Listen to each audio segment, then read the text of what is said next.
There is a place where human history truly begins, not as a whisper, but as a shout across millennia.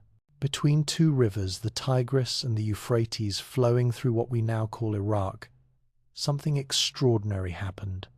Something that would change the course of our species forever. Imagine, if you will, the world as it was 12,000 years ago. The great ice sheets were retreating northward, leaving behind a transformed landscape. For hundreds of thousands of years, our ancestors had moved with the seasons, following herds, gathering what nature provided, leaving barely a trace upon the earth. They were magnificent survivors, certainly, but they were wanderers, always moving, always searching, and then they stopped. The land between the rivers offered something precious.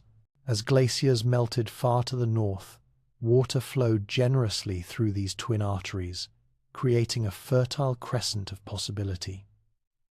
Wild grasses grew thick along the riverbanks, the ancestors of wheat and barley. Wild sheep and goats grazed the hills. For the first time, perhaps, humans looked at their surroundings and thought, "We could stay here. We could make this home." Consider what that decision meant. To stop moving is to stake everything on one place. To say this ground beneath our feet is worth defending, worth transforming, worth passing to our children. Around 8,000 years before the Common Era, small groups began experimenting with this audacious idea. They planted seeds deliberately. They built structures meant to last more than a season. They began the slow, difficult work of transforming wilderness into something new. It was not easy. Nothing worthwhile ever is. The rivers that gave life could also destroy it. Each spring, as snow melted in the distant mountains of Anatolia, the Tigris and Euphrates would swell with impossible fury. Water would surge across the flatlands, drowning everything in its path, turning months of careful work into muddy chaos. The early farmers must have watched these floods with a mixture of terror and helplessness, seeing their grain stores vanish, their animals swept away, their homes reduced to sodden clay. But humans are remarkable problem solvers. Over generations, they learned to read the river's moods. They built their settlements on slightly higher ground. They dug channels to guide the floodwaters away from their fields. They created small dams and reservoirs, storing water for the dry months when the sun beat down mercilessly and the earth cracked like old pottery. This was irrigation in its infancy, crude, labor-intensive, requiring entire communities to work together. And that cooperation changed everything. You see, when survival depends on maintaining irrigation channels, when the success of the harvest requires dozens of hands working in concert, when the community's water supply must be managed fairly among many families, something profound emerges. The need for organization, for leadership, for rules that everyone acknowledges. The seeds of civilization were planted not just in the soil, but in the social structures required to tend that soil. By 5,400 years before the Common Era, permanent settlements dotted the southern plains of Mesopotamia. The Ubaid people, as we call them now, though we will never know what they called themselves, established villages that would endure for centuries. Eridu, one of the earliest, rose near the marshlands where the rivers approached the Persian Gulf. It was modest by later standards, simple houses of mud brick, storage buildings, communal areas, but at its heart stood something extraordinary. A temple, not large, not yet, but unmistakably sacred. A platform raised above the common ground. A space dedicated not to the practical necessities of farming or storage, but to the mysterious, the divine, the questions that have haunted human consciousness since we first looked up at the stars and wondered why. Why are we here? What forces control the floods and the harvest? What happens when we die? The Ubaid people were reaching upward. In every sense, their pottery shows remarkable sophistication, painted designs of geometric precision, storage jars large enough to hold a family's grain for an entire year. They were trading with distant regions, exchanging goods along networks that stretched hundreds of miles. Ideas traveled those routes too, spreading innovations, religious concepts, artistic styles, but most importantly, their settlements were growing. Villages became towns. Towns attracted more people, drawn by the promise of reliable food, safety in numbers, and participation in something larger than any individual family. By 5,000 years before the Common Era, some settlements housed several thousand people living in close proximity. This was unprecedented. Humans had never lived at such density before. The challenges were immense. How do you feed thousands of mouths? How do you maintain order when neighbors quarrel? How do you prevent disease in crowded conditions? How do you organize labor for large-scale projects that benefit everyone? How do you ensure that the strong do not simply take everything from the weak? The solutions to these questions would define what we call civilization. Religious authority provided one answer. The temples grew larger, more elaborate. Priests emerged as a distinct class, interpreters of divine will, mediators between the people and the gods who controlled the rain, the floods, the fertility of fields and families. These priests accumulated knowledge when to plant, when to expect floods, which rituals brought success. Knowledge is power, as it has always been, and the temples became centers not just of worship but of authority. Around 4,000 years before the Common Era, something remarkable happened. The scattered towns of southern Mesopotamia began coalescing into something new. Uruk, the name still resonates across time, grew into humanity's first true city. By 3,500 years before the Common Era, it covered nearly 250 hectares, with a population that may have reached 50,000 people. 50,000 people in one place. Try to grasp that. In a world where most humans still lived in groups of dozens or perhaps a few hundred, Uruk was a metropolis, a concentration of humanity unlike anything that had existed before. The city's heart was dominated by two massive temple complexes. The Eanna district, dedicated to Inanna, goddess of love and war, appropriately complex patronage for a complex society, and the Anu district, with its white temple standing atop a towering platform, its walls gleaming with gypsum plaster that caught the sunlight and proclaimed, "We are here. We are mighty. We have bent the earth to our will." Walking through Uruk in its prime must have been overwhelming. Narrow streets wound between mud brick houses pressed together like cells in a honeycomb. The smell of cooking fires, of animals, of thousands of humans living closely. The noise vendors calling out, donkeys braying, children playing, priests chanting from the temple heights. The visual spectacle: pottery painted in brilliant designs, textiles dyed in colors extracted from plants and minerals, cylinder seals carved with intricate scenes pressed into clay to mark ownership and seal contracts. Because by now, ownership mattered enormously. When everyone was a wandering hunter, possessions were minimal, only what you could carry. But settled farmers accumulated grain stores, herds, tools, land rights. Disputes arose. Who owned which field? How much grain had been loaned and must be repaid? Which family's sheep were these? The solution to these problems was one of humanity's most consequential inventions. Around 3,200 years before the Common Era, in the bustling temples and marketplaces of Uruk, writing was born. Not literature, not poetry, not philosophy. Accounting. The earliest clay tablets, and we have thousands of them, record things almost comically mundane. 29 sheep, 15 jars of oil, barley allocation for workers. The priests needed to track the temple's enormous wealth. Merchants needed to record transactions. Administrators needed to organize labor for irrigation projects. And so they began pressing reed stylus into soft clay. creating symbols that represented concrete things. A circle with an X meant sheep. Other marks meant barley, oil, bread, beer. Beer, incidentally, was essential.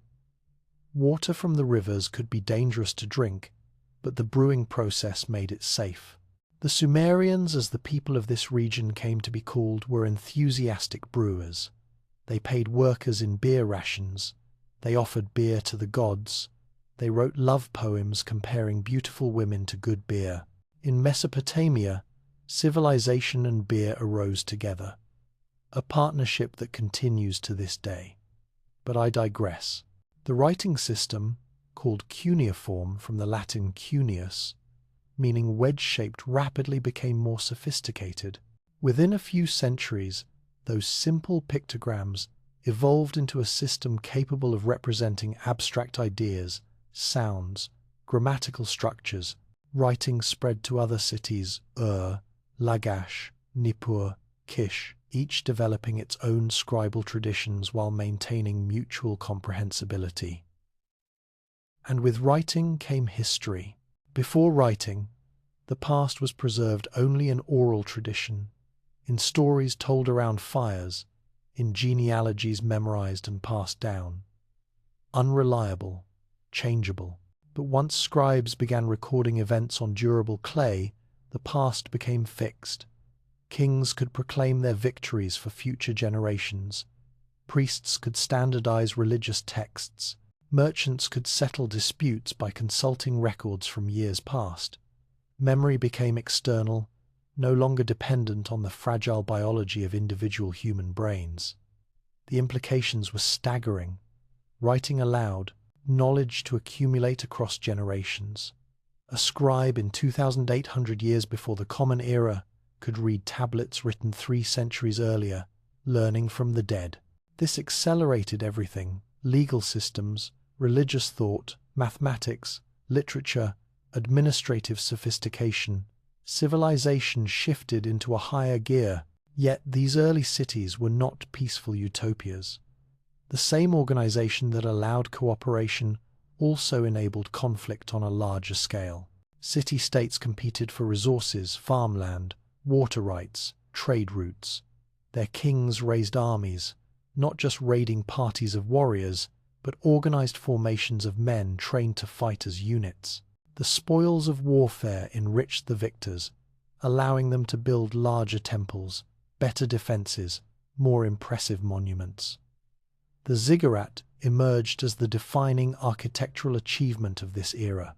These massive stepped pyramids of mud brick dominated city skylines, visible for miles across the flat plains.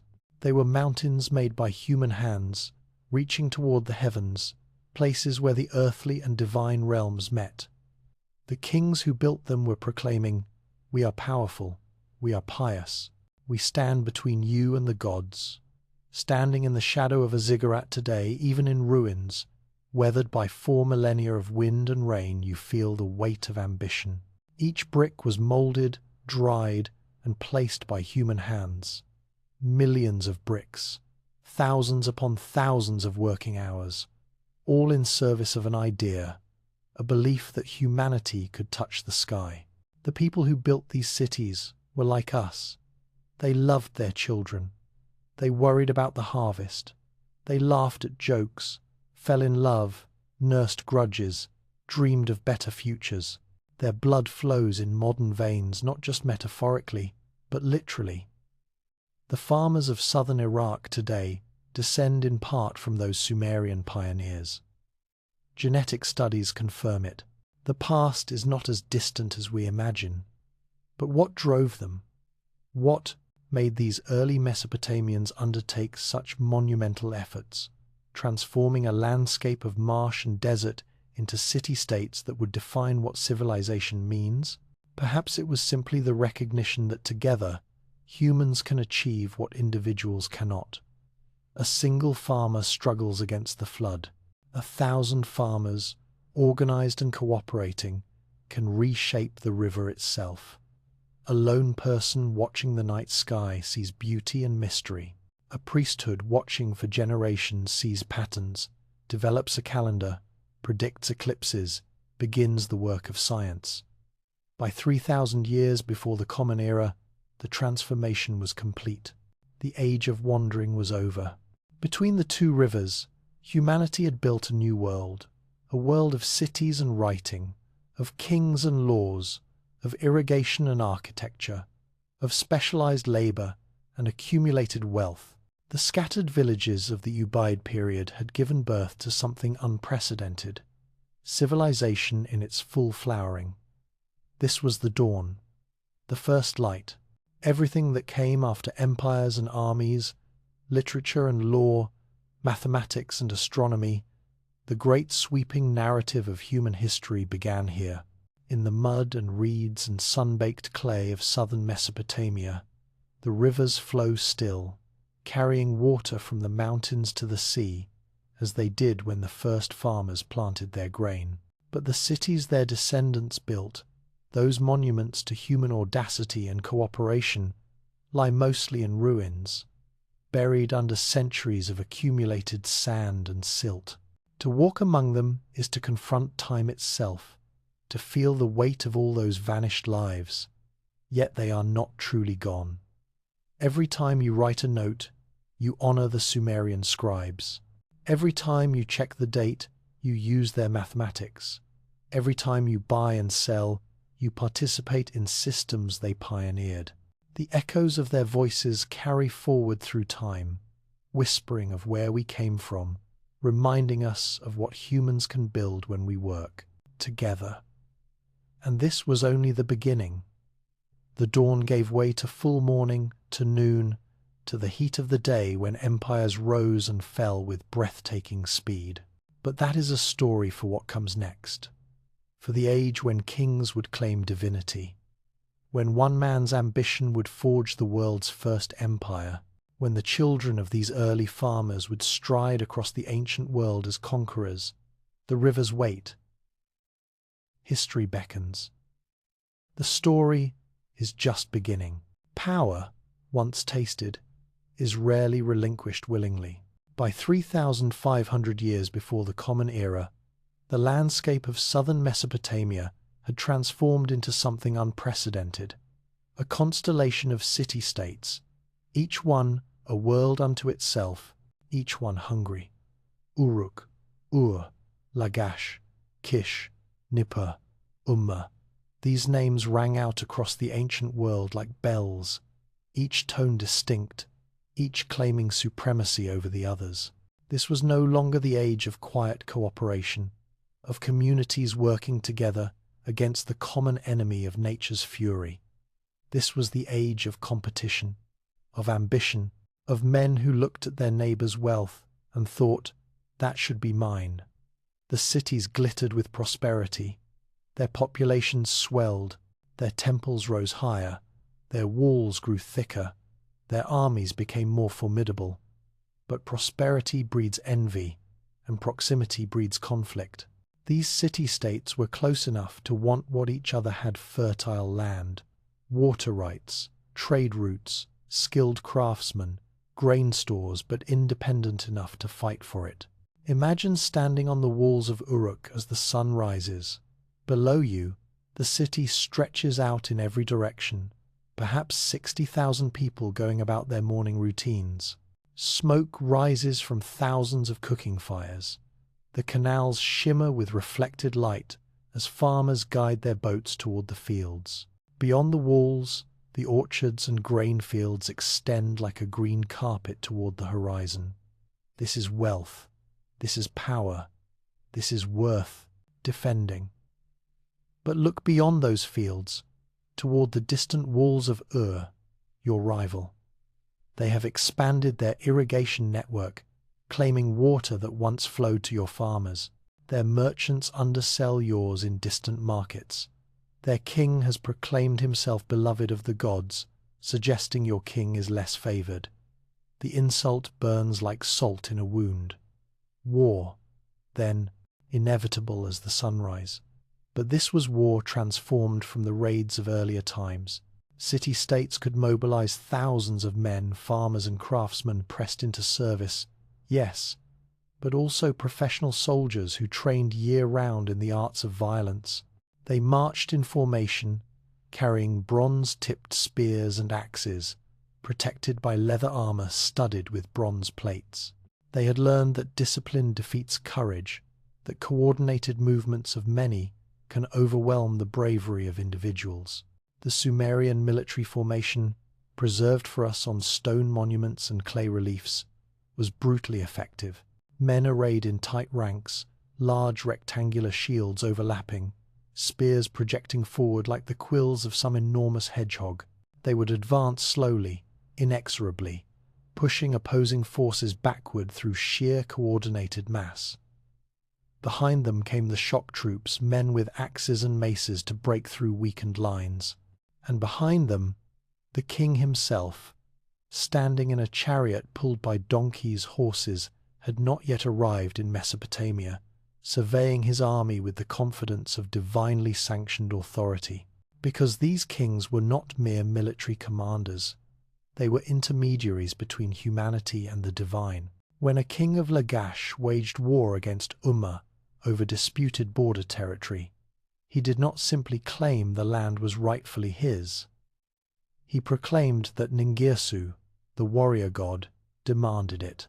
When the king of Kish expanded his territory, it was because Enlil, father of the gods, had granted him dominion. Victory in battle proved divine favor. Defeat meant the gods had withdrawn their blessing. This fusion of religious and political authority created something powerful and dangerous, absolute monarchy justified by heaven itself. The king was not merely the strongest warrior or the wisest leader. He was chosen. He was special.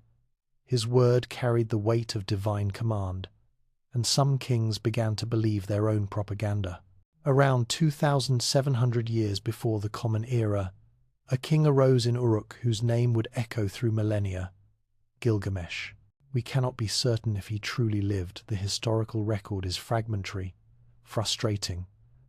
But the Sumerian king list names him as the fifth king of Uruk's first dynasty after the Great Flood, reigning for 126 years. Obviously mythological, that reign length. But the man himself? Almost certainly real. Too many sources mention him for him to be pure fiction. What we know for certain is what the stories say. And the stories are magnificent. The Epic of Gilgamesh, written down centuries after his death but preserving older oral traditions, paints him as 2/3 god and 1/3 man. An impossible ratio, mathematically, but perfectly logical mythologically. He was stronger than any warrior, more handsome than any prince, more arrogant than any king had right to be. He built the great walls of Uruk, walls so massive their ruins still stand today, 4,500 years later. He oppressed his people with his demands for endless labor, endless tribute, endless service. The gods, in their wisdom, sent him a companion, Enkidu, a wild man raised among animals, innocent of civilization, mighty as a beast. The two became inseparable friends after a legendary wrestling match that shook the city's foundations. Together they fought monsters. They journeyed to the cedar forest to slay its guardian demon. They rejected the advances of Ishtar, goddess of love and war, and killed the bull of heaven when she sent it to punish them for their insolence. And then Enkidu died. Consider what that meant to Gilgamesh. He was a king who thought himself above ordinary humans, who believed his semi-divine nature exempted him from mortal concerns. But his friend died anyway. The man he loved like a brother simply stopped breathing, grew cold, and returned to clay. No amount of royal authority could prevent it. No quantity of bronze or gold or prayers could reverse it. Gilgamesh's response was magnificently human. He wept. He tore his hair. He wandered the wilderness in animal skins, mad with grief and terror, because Enkidu's death forced him to confront his own mortality. If his friend could die, then so could he. 2/3 god or not, death waited for him too. so he sought immortality. He journeyed to the ends of the earth, found the one man who had survived the great flood and been granted eternal life, learned the secret of a plant that restored youth, but even that he lost, stolen by a serpent while he bathed in a pool. The message was clear, devastating, universal. Death cannot be escaped. It claims even heroes, even kings, even the mightiest civilization cannot shield us from the fundamental truth of our existence. The epic ends with Gilgamesh returning to Uruk, accepting his mortality, finding meaning not in eternal life, but in lasting achievement. The walls he built would endure. The city he ruled would remember him. This is as close to immortality as humans can reach. To build something that outlasts us, to leave the world changed by our presence. And he was right. 4,500 years after his death, we still speak Gilgamesh's name. School children read his story. His struggle against death resonates across the millennia because it is our struggle too. Every human who has ever lived has confronted the same terror, the same longing, the same ultimate defeat. This is the power of literature, humanity's first literature. The Epic of Gilgamesh was not just entertainment. It was philosophy, written in narrative form, exploring questions that have no answers but must be asked anyway. Why do we die? What makes a life meaningful? How should we respond to the loss of those we love? What legacy do we leave behind? That these questions were being asked in 2,500 years before the Common Era, in the temples and palaces of ancient Sumer, reminds us that humans have always been human.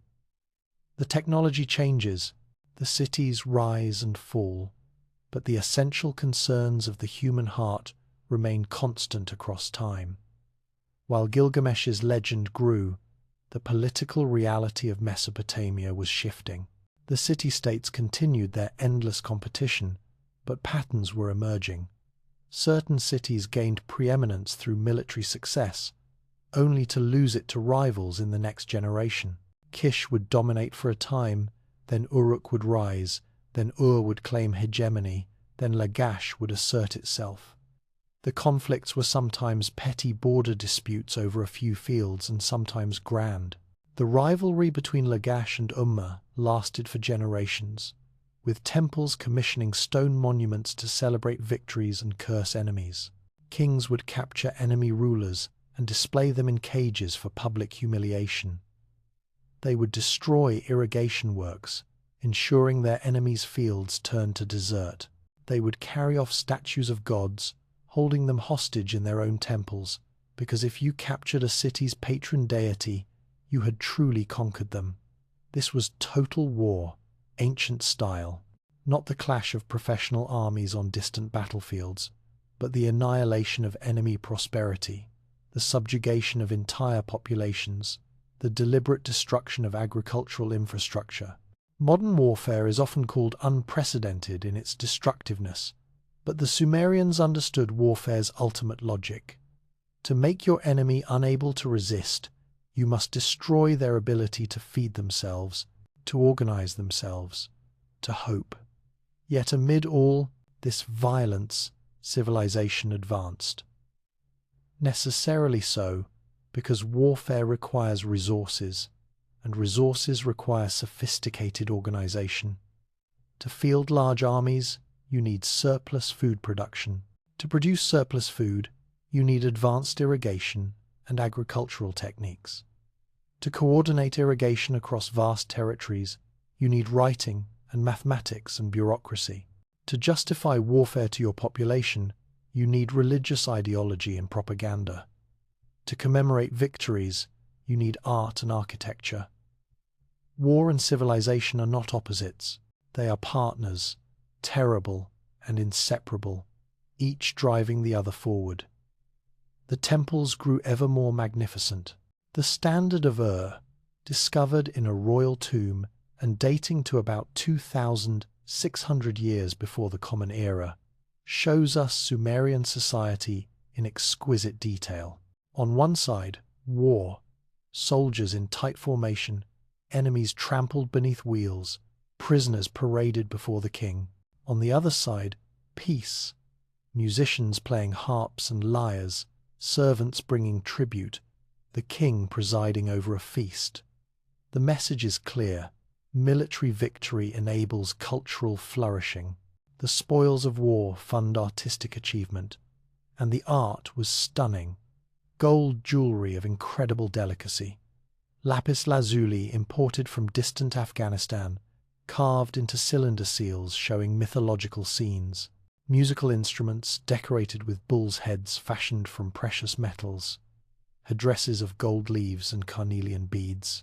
The famous ram, caught in a thicket sculpture, actually a goat, but the biblical name stuck standing on hind legs, reaching towards stylized branches, crafted from gold, silver, lapis lazuli, and shell. These were not primitive people scratching out a bare existence. These were sophisticated artists, skilled metallurgists, discerning aesthetes who understood beauty and devoted enormous resources to creating it. The royal cemetery at Ur contained such wealth that when Leonard Woolley excavated it in the 1920s, he could scarcely believe what he was uncovering. Tomb after tomb filled with treasures, accompanied by human sacrifices, servants and musicians who went willingly or unwillingly into death to serve their masters in the afterlife.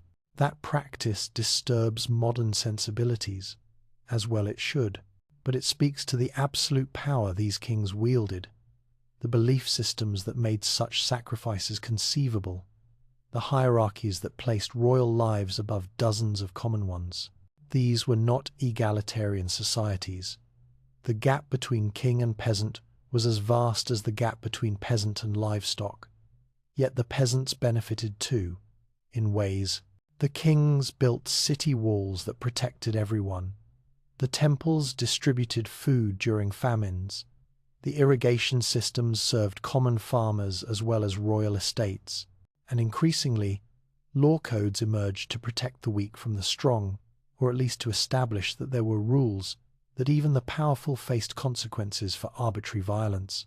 Around 2400 years before the Common Era, Urukagina, ruler of Lagash, promulgated reforms that read surprisingly modern. He reduced taxes on widows and orphans. He stopped wealthy creditors from seizing poor people's property unjustly. He decreed that rich and poor should receive equal treatment before the law, revolutionary concept, and that officials who abused their power would be punished.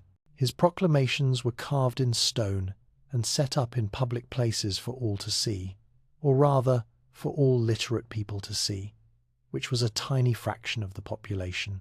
But the principle was established. Law existed beyond the king's whim. Rules could be fixed, written, referenced.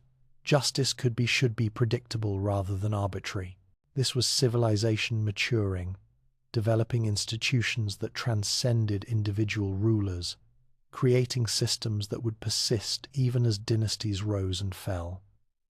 And fall they did. Urukagina's reforms could not save him. Lugalzadjezi of Umma, Lagash's eternal rival, conquered the city and destroyed it. But Lugalzadjezi himself then expanded beyond traditional city-state boundaries, conquering territory from the Persian Gulf to the Mediterranean Sea, or so he claimed in his inscriptions. Whether he actually controlled such vast distances is debatable. Ancient kings were notorious exaggerators, but the ambition was new. He was no longer merely king of a city. He styled himself king of the land, ruler of Sumer, overlord of multiple cities. This was the future taking shape. The age of independent city-states was ending.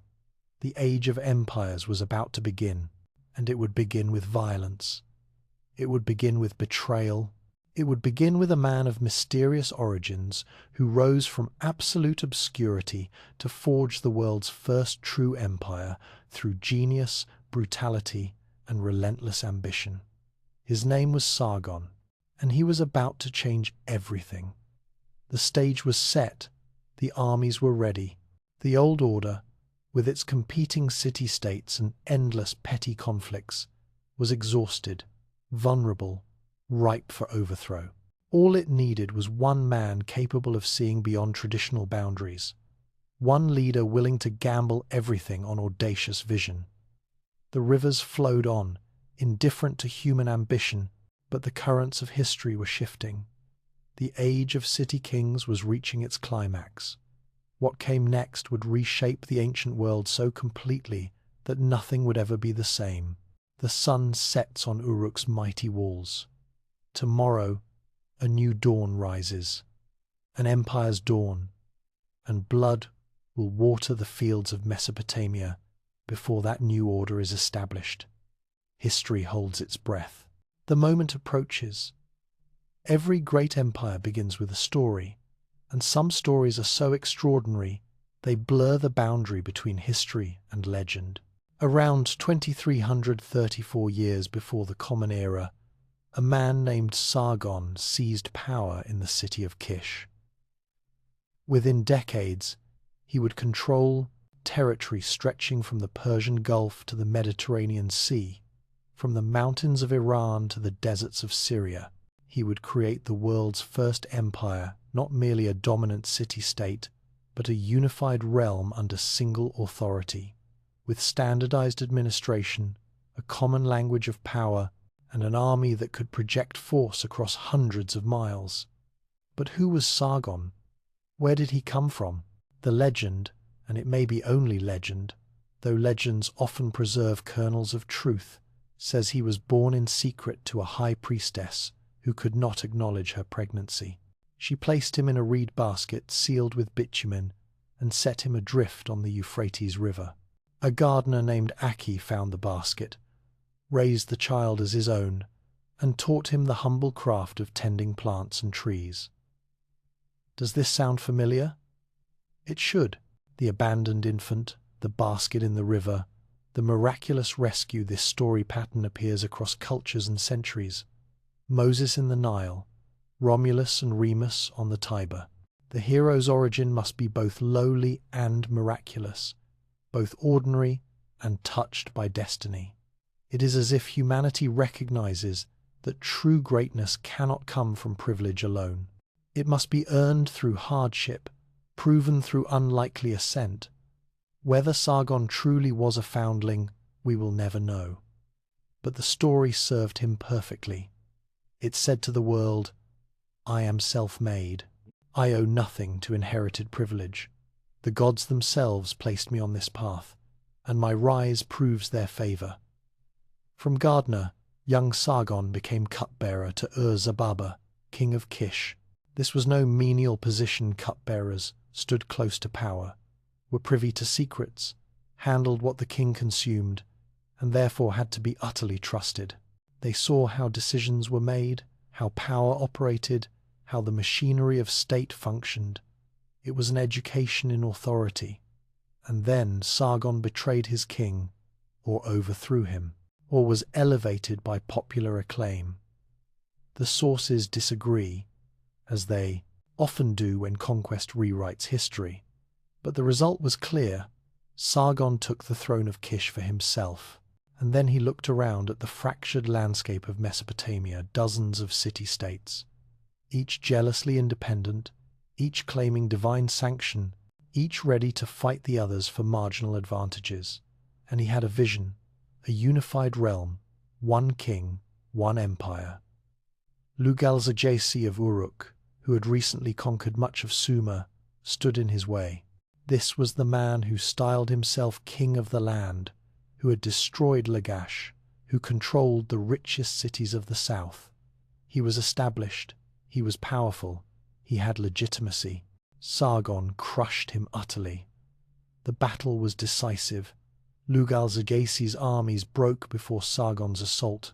The great conqueror was captured, bound in a neckstock, a wooden restraint that prevented him from even sitting, and displayed at the gates of Enlil's temple in Nippur for all to see. The mighty brought low, the legitimate king humiliated by an upstart, the old order shattered by the new, and Sargon kept conquering. City after city fell. Uruk, Ur, Lagash, Umma, all the proud city-states that had competed for centuries now bent knee to this former gardener. He did not simply demand tribute and move on, as previous conquerors had done. He installed governors. He garrisoned troops. He established administrative systems. He was building something permanent. His capital was Akkad, a city whose exact location we have never found, though we have searched. It lies somewhere beneath the shifting sands and silts of Iraq, its precise coordinates lost to time. But in its day, it must have been magnificent, the seat of the world's first empire, the place where roads from every direction converged, where tribute flowed like water, where scribes recorded the business of dozens of cities in the Akkadian language that Sargon imposed as the lingua franca of administration. This was the crucial innovation. Previous conquerors had taken wealth and left structures intact. Sargon rebuilt those structures in his own image. He standardized weights and measures so trade could flow smoothly across his realm. He unified the calendar so taxes were due at consistent times. He appointed Akkadian-speaking officials to oversee Sumerian cities, creating a new bureaucratic class loyal to him rather than local traditions. He was not merely king of Sumer. He was king of Sumer and Akkad, the two ethnic groups, the two linguistic traditions, the two cultural spheres united under his authority. His title proclaimed it, King of Akkad, King of Kish, King of the land. And he kept expanding. His armies marched north into Syria, west toward the Mediterranean, east into the Zagros Mountains, south to the Persian Gulf. His inscriptions, and Sargon loved inscriptions, monuments proclaiming his victories claim he reached the cedar forest of Lebanon and the silver mountain of Anatolia. He washed his weapons in the Lower Sea and the Upper Sea, the Persian Gulf and the Mediterranean. Whether literally true or poetic exaggeration, the message was clear. The world bowed to Sargon. For over 50 years, he ruled. 5 decades of conquest, consolidation, and the brutal work of transforming independent cities into imperial provinces. It was not easy. Revolts erupted constantly. Cities that submitted one year rebelled the next. His inscriptions mention crushing rebellion after rebellion, sometimes facing coalitions of multiple cities uniting against him. But he always won, or at least he always claimed he did, and his empire endured, so perhaps the claims were true. What made Sargon successful? Military genius, certainly. His army was professional, well-equipped, and battle-hardened from constant campaigning. He understood logistics, how to feed and supply troops far from home. He grasped strategy, where to strike, when to show mercy, when to demonstrate overwhelming force as deterrent. But more than military skill, Sargon understood the psychology of power. He portrayed himself as chosen by the gods, particularly Inanna Ishtar, goddess of war. He presented his conquests as divinely ordained, rebellion against him as blasphemy. He built temples in conquered cities, integrating local gods into his imperial cult, showing respect for traditions even as he subordinated them to his authority. And he was ruthless when necessary. Cities that resisted too stubbornly were destroyed as examples. Leaders who opposed him vanished from history. He understood that empire requires both carrot and stick rewards for cooperation, terrible consequences for resistance. Consider what Sargon had achieved. A man born to obscurity, perhaps literally abandoned, had conquered the known world through force of personality, military brilliance, and administrative innovation. He had unified dozens of independent cities that had spent centuries fighting each other. He had created institutions that would outlive him. He had fundamentally changed the political landscape of the ancient world, and he had children to inherit it. His daughter, Enheduanna, became high priestess of the moon god Nana at Ur, a position of enormous religious and political authority. But more remarkably, she was a poet, a brilliant poet. Her hymns to Inanna, written in Sumerian cuneiform around 2300 years before the Common Era, are passionate, personal, and powerful. She signs them with her name. Think about that. 43 centuries ago, a woman wrote poetry that survives to this day, carrying her name, her voice, her individual artistic vision. She is the first author in human history whose name we know. Not anonymous scribes recording legends, not collective temple chants, but one person, Enheduanna, daughter of Sargon, saying, "These are my words, my thoughts, my prayers." Her hymns praise Inanna as both nurturing and destructive, gentle and terrifying. Queen of all the me, she writes me being the Sumerian concept of divine powers and cultural institutions. She describes Inanna as one who strides across the heavens, who rains blazing fire on the rebellious land. The poetry is sophisticated, using complex metaphors, shifting perspectives, building emotional intensity. And Enheduanna's position was not ceremonial. When Lugal-Zagezi's grandson led a rebellion and drove her from the temple at Ur, she wrote about it.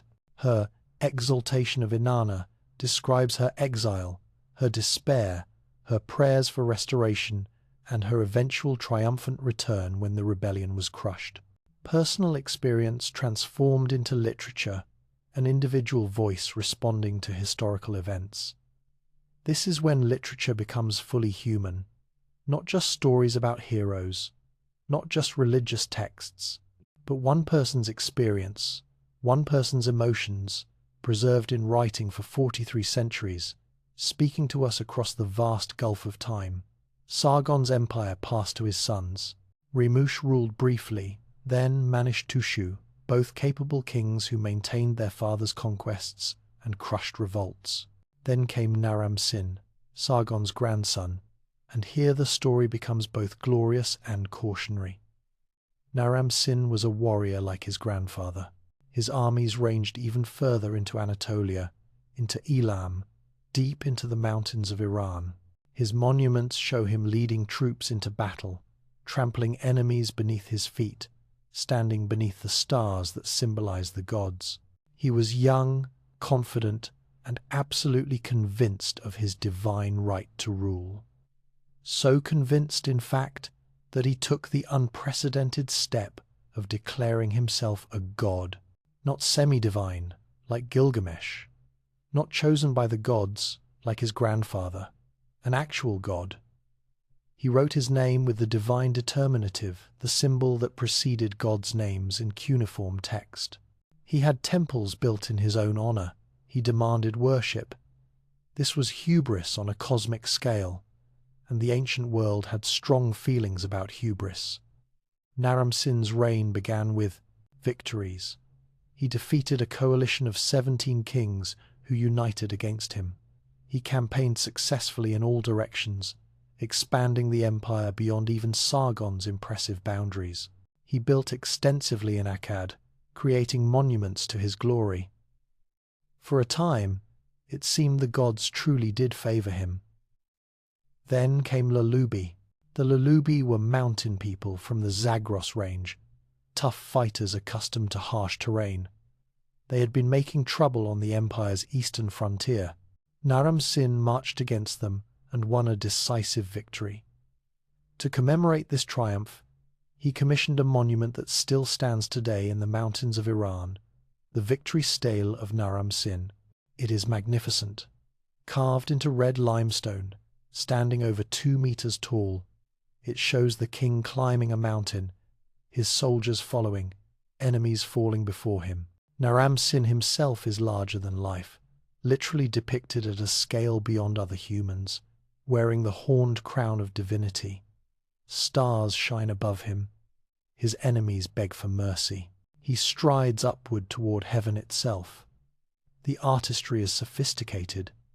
The composition is dynamic, with figures arranged diagonally to suggest movement.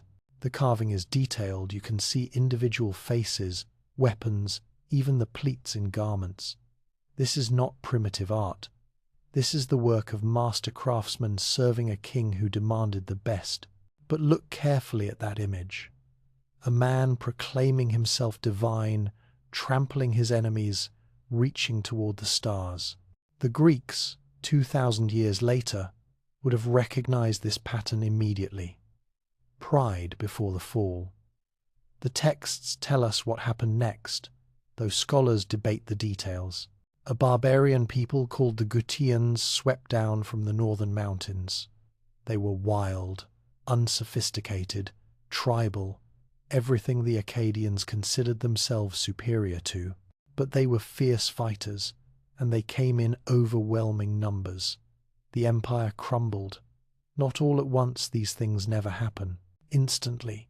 But the Gutian invasions, combined with environmental pressures and internal rebellions, shattered Akkadian control. Around 2154 years before the Common Era, the great empire Sargon had built collapsed. The Gutians, according to Sumerian texts written later, were a scourge. They ruled for perhaps a century, though the historical record becomes murky. They did not build. They did not create literature. They extracted tribute and left chaos in their wake. The Sumerians remembered them with loathing as the barbarians who destroyed civilization's greatest achievement. But perhaps that is unfair. History is written by the literate, and the Gutians left no written records. We see them only through their enemies' eyes, described as savage despoilers. The reality was probably more complex. They were mountain peoples adapting to opportunities in the lowlands, filling a power vacuum, doing what humans have always done when central authority collapses. Still, the fall was dramatic. The world's first empire, which had seemed permanent, dissolved within decades of its greatest extent. Cities reasserted independence. Trade routes became dangerous. The sophisticated administrative systems Sargon built fell apart. Chaos reigned. And yet, remarkably, this was not the end. After about a century of Gutian domination and political fragmentation, Sumer rose again. The city of Ur, ancient and prestigious, emerged under new leadership, determined to restore order and glory. Around 2112 years before the Common Era, Ur-Nammu established what historians call the Third Dynasty of Ur-III, because two previous ruling dynasties had governed the city in earlier centuries. But this dynasty would outshine them all. Ur-Nammu was both warrior and builder. He drove out the Gutians, reunified Sumer, and extended his control into Akkadian territories to the north. But unlike Sargon, who ruled through conquest and military governors, Ur-Nammu emphasized legitimacy, tradition, and law.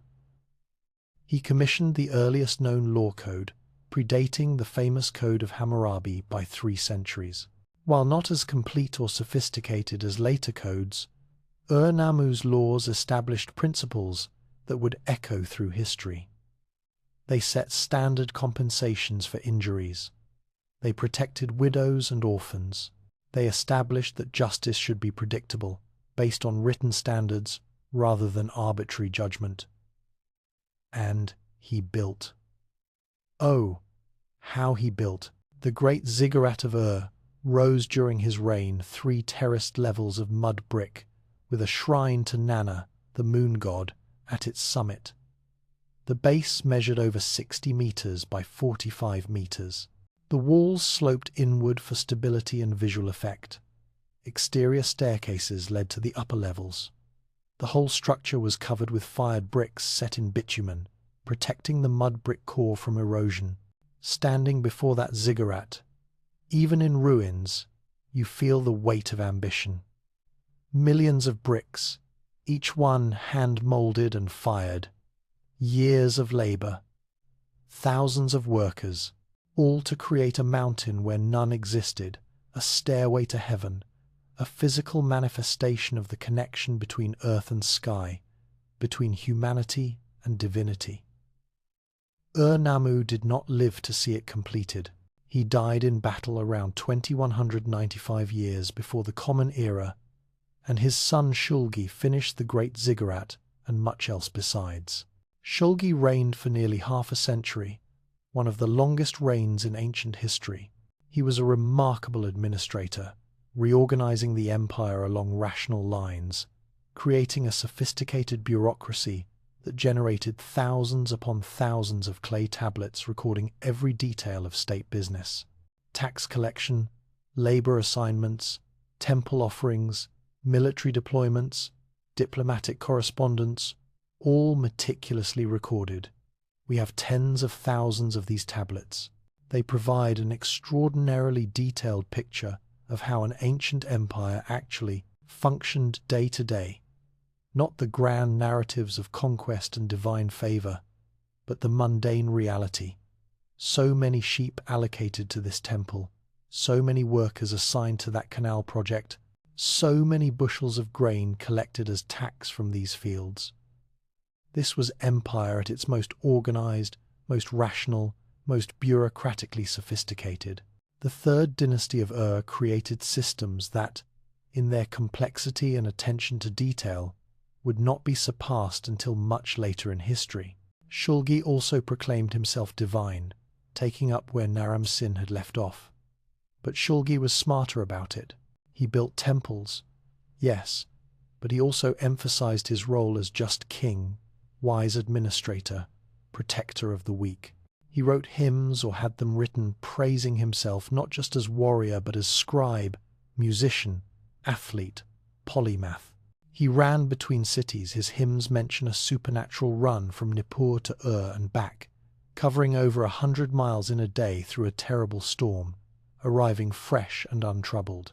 Obvious exaggeration, but the image was carefully crafted, a king of superhuman ability in all domains. For a time it worked beautifully. The third dynasty of Ur was prosperous, stable, organized. Trade flourished.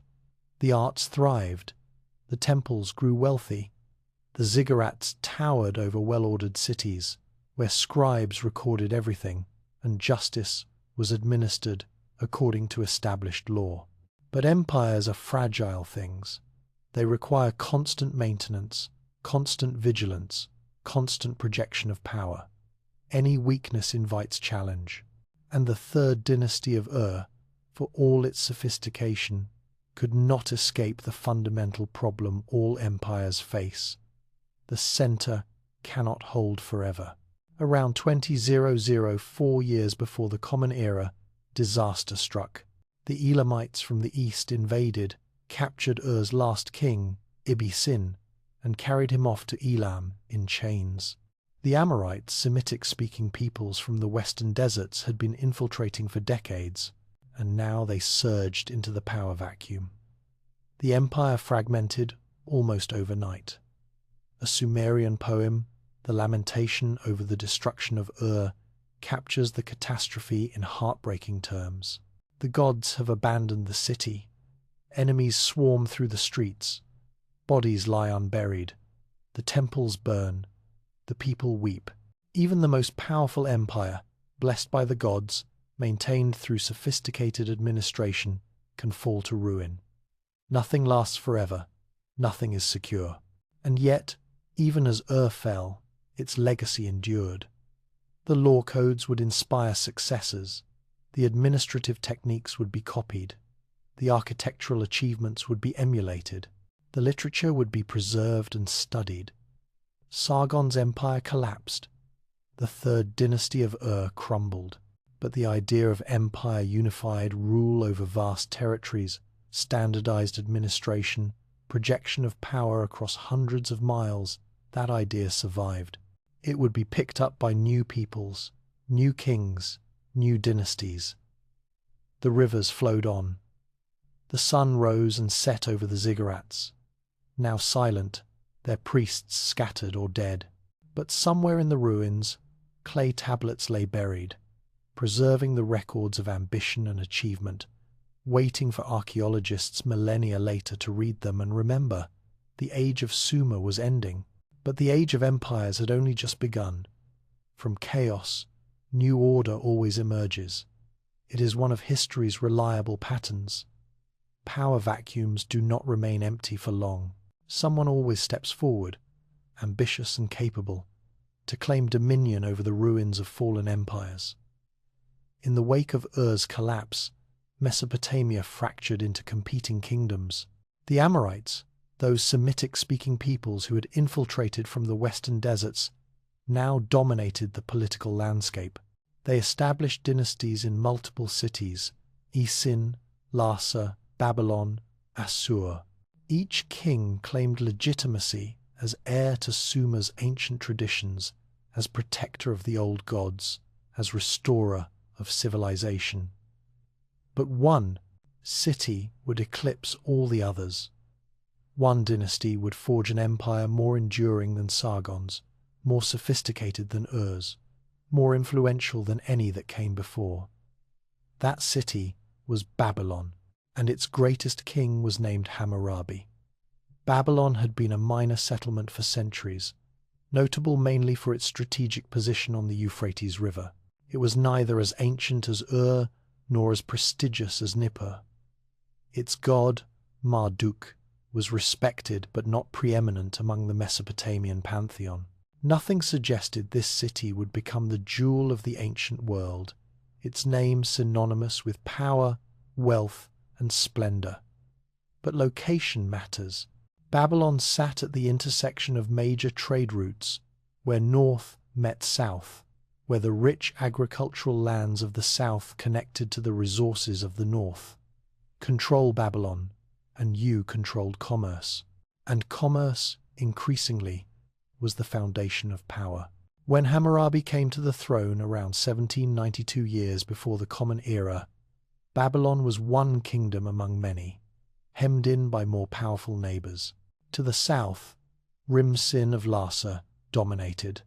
To the north, various Amorite kingdoms competed. To the east, Elam loomed as a constant threat. A lesser king might have accepted Babylon's middling status, content to survive among the great powers. Hammurabi was not a lesser king. For the first 3 decades of his reign, he bided his time. He built Babylon's infrastructure: temples, walls, canals. He administered justice.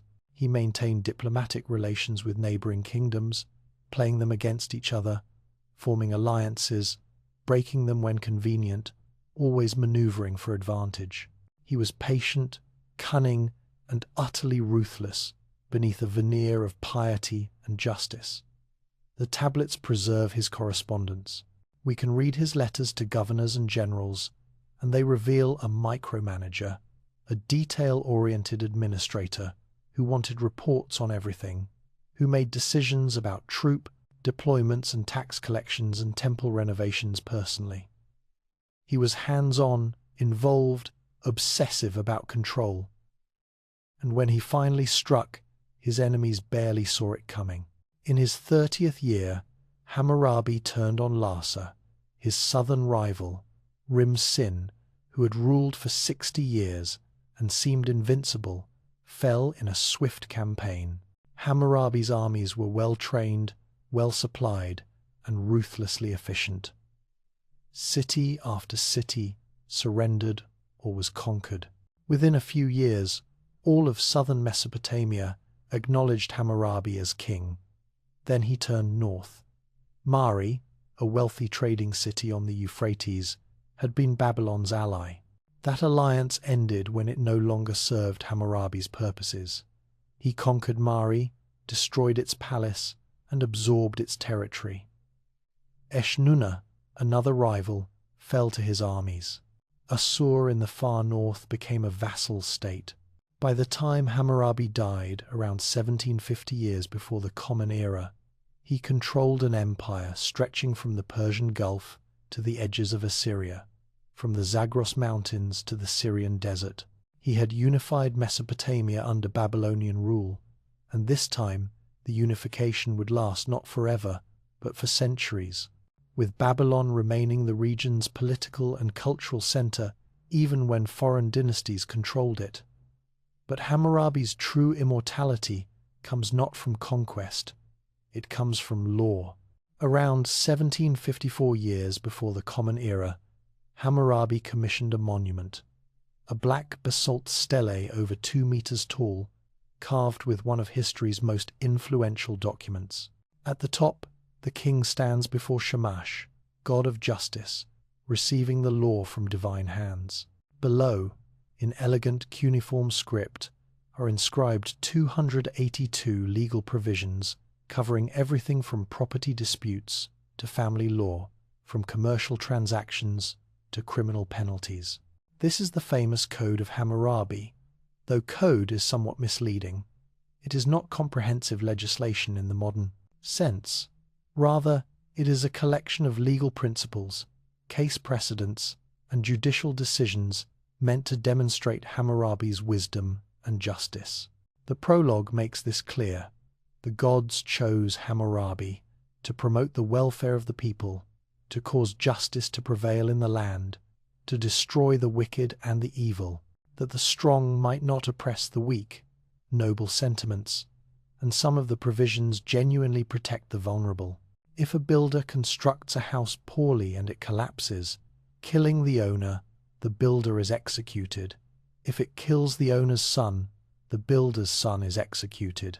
If a surgeon operates unsuccessfully and the patient dies, the surgeon's hand is cut off unless the patient was a slave, in which case the surgeon merely replaces the slave.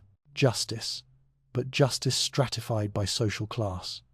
This is where the famous principle appears: an eye for an eye, a tooth for a tooth. It sounds harsh to modern ears, and it is. But consider the alternative.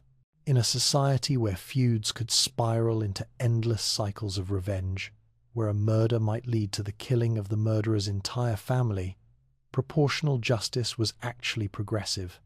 1 eye for 1 eye, not 2, not 10, not the perpetrator's whole family, just 1. Vengeance must be measured, controlled, proportional. The code deals extensively with economic matters because Babylon was a commercial society. Loans, interest rates, deposits, partnerships, wages all regulated. If you hire an ox and it dies through your negligence, you must compensate the owner. If you rent a field and fail to cultivate it properly, you pay damages. If a merchant gives goods to an agent who claims they were stolen but cannot prove it, the agent must repay double. These are the rules of a complex economy where strangers do business together, where trust must be established through enforceable contracts, where disputes need neutral arbitration. Hammurabi was not just imposing order through force, he was creating the legal infrastructure for prosperity. And it worked. Babylon flourished. The city grew wealthy from trade. Its temples accumulated enormous wealth. Its artisans produced goods sought throughout the region. Its scribes trained students in the proper forms of writing and calculation. Babylon became the standard, the model, the place other cities emulated. The stele itself was set up in public, where people could see it. Most could not read. Of course, literacy remained rare, but the image spoke clearly. The king receives law from the gods. Justice comes from heaven through the king to the people. This is divine order made manifest, and it was portable propaganda. When the Elamites conquered Babylon centuries later, they carried the stele back to Susa as a trophy. There it remained until French archaeologists discovered it in 1901, and now it resides in the Louvre, still proclaiming Hammurabi's justice after 37 centuries. But Hammurabi's dynasty could not maintain his empire. His son and grandson ruled capably, but the empire was already shrinking. Then, around 1595 years before the Common Era, disaster struck from an unexpected direction. The Hittites, an Indo-European people from Anatolia, swept south in a lightning raid. They sacked Babylon, carried off Marduk's statue, the ultimate humiliation, and withdrew to their distant homeland. leaving chaos behind. The old Babylonian dynasty ended not with slow decline but sudden, catastrophic defeat. Into the void came the Kassites, mountain peoples from the Zagros, speaking a language unrelated to Sumerian or Akkadian. They would rule Babylon for over 4 centuries, the longest dynasty in Babylonian history. Yet we know remarkably little about them. They left few monumental inscriptions. They adopted Babylonian culture so thoroughly that they became virtually invisible, maintaining temples, continuing scribal traditions, preserving the old literature. The Kassite period was stable but not glorious. Babylon remained important, but it was not dominant. The international system had changed. Egypt had emerged as a major power. The Hittites controlled Anatolia and much of Syria. The Mitanni kingdom rose in northern Mesopotamia. These kingdoms corresponded as equals, exchanging gifts and princesses, occasionally fighting, usually negotiating. The Amarna letters, diplomatic correspondence from the 14th century before the Common Era, preserved in Egypt, show us this world. Kings address each other as brother, haggle over gold and horses, complain about stingy gifts, arrange dynastic marriages. The Kassite king of Babylon negotiates with pharaohs as an equal, demanding appropriate respect and reciprocal generosity. This was international diplomacy in its infancy, not the clash of empires seeking total conquest, but the careful management of relations between sovereign states, each strong enough to defend itself, but none strong enough to dominate all the others. Balance of power diplomacy, Bronze Age style. But balance is inherently unstable. It requires constant adjustment, constant vigilance, constant calculation. And when the system failed as it did, catastrophically, around 1200 years before the Common Era, the results were devastating. The Bronze Age collapse, as historians call it, remains mysterious in its causes. Climate change, drought, famine, mass migrations, systemic economic failure, probably all of these, feeding into each other, creating a cascade of catastrophes. The Hittite Empire vanished almost overnight. Mycenaean civilization in Greece collapsed. The great cities of the Levant burned. Trade networks disintegrated. Writing systems were abandoned. Population levels plummeted. Babylon survived, but diminished. The Kassites fell, and a period of instability followed. Various dynasties claimed the throne: Elamites from the east, native Babylonians, others. The city persisted, but its glory had faded. Yet persistence matters. Through all these upheavals, Babylonian culture endured. The scribes continued copying the old texts: Gilgamesh, creation myths, legal documents, mathematical treatises, astronomical observations. They trained new generations in cuneiform, in Akkadian, in the traditional forms. They kept the flame alive through the dark centuries, and in the north, a new power was rising. Assyria, formerly a minor kingdom, was transforming into the most terrifying military machine the ancient world had yet seen. The Assyrians were culturally Babylonian. They wrote in Akkadian, worshipped the same gods, studied the same literature, but their kingdom occupied harder country, less agricultural surplus, more external threats, necessity for constant military readiness. Where Babylon became wealthy through trade, Assyria became powerful through war. By the 9th century before the Common Era, Assyrian armies were pushing in all directions. Their kings boasted not just of conquests, but of the terror they inflicted: impalement, flaying, beheading, deportation of entire populations, burning of cities. The inscriptions describe these horrors in loving detail, meant to warn potential rebels: resist us and suffer beyond imagination. This was psychological warfare elevated to art. The Assyrians understood that reputation could accomplish what armies alone could not. If everyone knew that rebellion meant total destruction, that resistance was futile, that mercy was not an option, then cities would surrender without fighting. Terror was efficient. Ashurnasirpal II, who ruled in the 9th century, described one conquest. "I built a pillar at the city gate, and I flayed all the chief men who had revolted, and I covered the pillar with their skins. Some I walled up within the pillar, some I impaled upon the pillar on stakes, and others I bound to stakes round about the pillar." Charming fellow. But effectiveness mattered more than likability in the brutal world of ancient Near Eastern politics. And the Assyrians were staggeringly effective.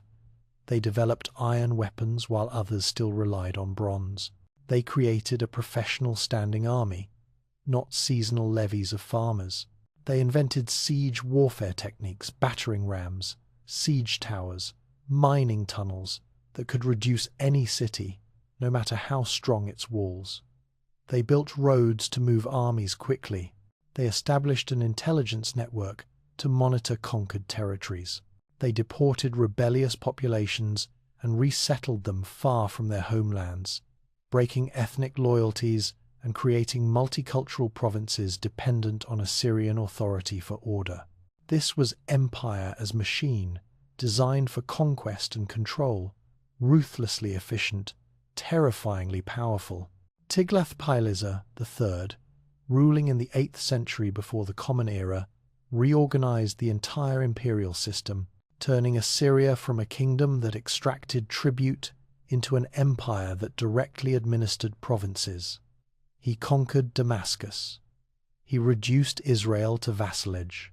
He intervened in Babylonian politics, sometimes claiming the Babylonian throne himself. His successors continued the expansion. Sargon II, named after the legendary Akkadian conqueror, built a new capital at Dur-Sharrukin, filled with magnificent palaces and temples. Sennacherib besieged Jerusalem, though he failed to capture it, and sacked Babylon after a rebellion, flooding the city, an act of sacrilege that shocked even Assyria's own people. And then came Esarhaddon, who rebuilt Babylon, attempting to reconcile Assyrian military power with Babylonian cultural prestige. He understood that you cannot rule an empire on terror alone. At some point, subjects must believe their conquerors offer something beyond violence: order, prosperity, justice, respect for traditions. His son, Ashurbanipal, would be Assyria's last great king, and he was remarkable, a warrior and a scholar, equally comfortable leading armies and reading literature. Ashurbanipal conquered Elam, sacked its capital Susa, and brought back treasures, including that stele of Hammurabi's law code. He put down rebellions in Egypt, Babylon, and elsewhere with customary Assyrian brutality. His palace at Nineveh was decorated with magnificent relief sculptures, showing lion hunts, military campaigns, the siege of cities, enemies impaled on stakes. But in that same palace, he created something unprecedented: a library. The library of Ashurbanipal, excavated in the 19th century, contained over 30,000 clay tablets. Literature, science, medicine, mathematics, divination, religious texts, everything the Assyrian king could collect from across his empire. He sent scribes to Babylonian cities to copy ancient texts. He gathered wisdom from every conquered land. He was creating a repository of knowledge, preserving humanity's intellectual heritage. Among those tablets, the most complete version of the Epic of Gilgamesh we possess. When George Smith, a British scholar, deciphered it in 1872 and realized it contained a flood story predating the Bible, the discovery sent shockwaves through Victorian society. And it was Ashurbanipal we had to thank, this warrior king who appreciated literature enough to preserve it. Yet even Ashurbanipal could not prevent what was coming. The empire was overstretched, exhausted by constant warfare. Subject peoples hated their Assyrian overlords. The army that had seemed invincible was tired. The terror that had kept rebellion suppressed for centuries was losing its power. You can only threaten people with so much before they decide they have nothing left to lose.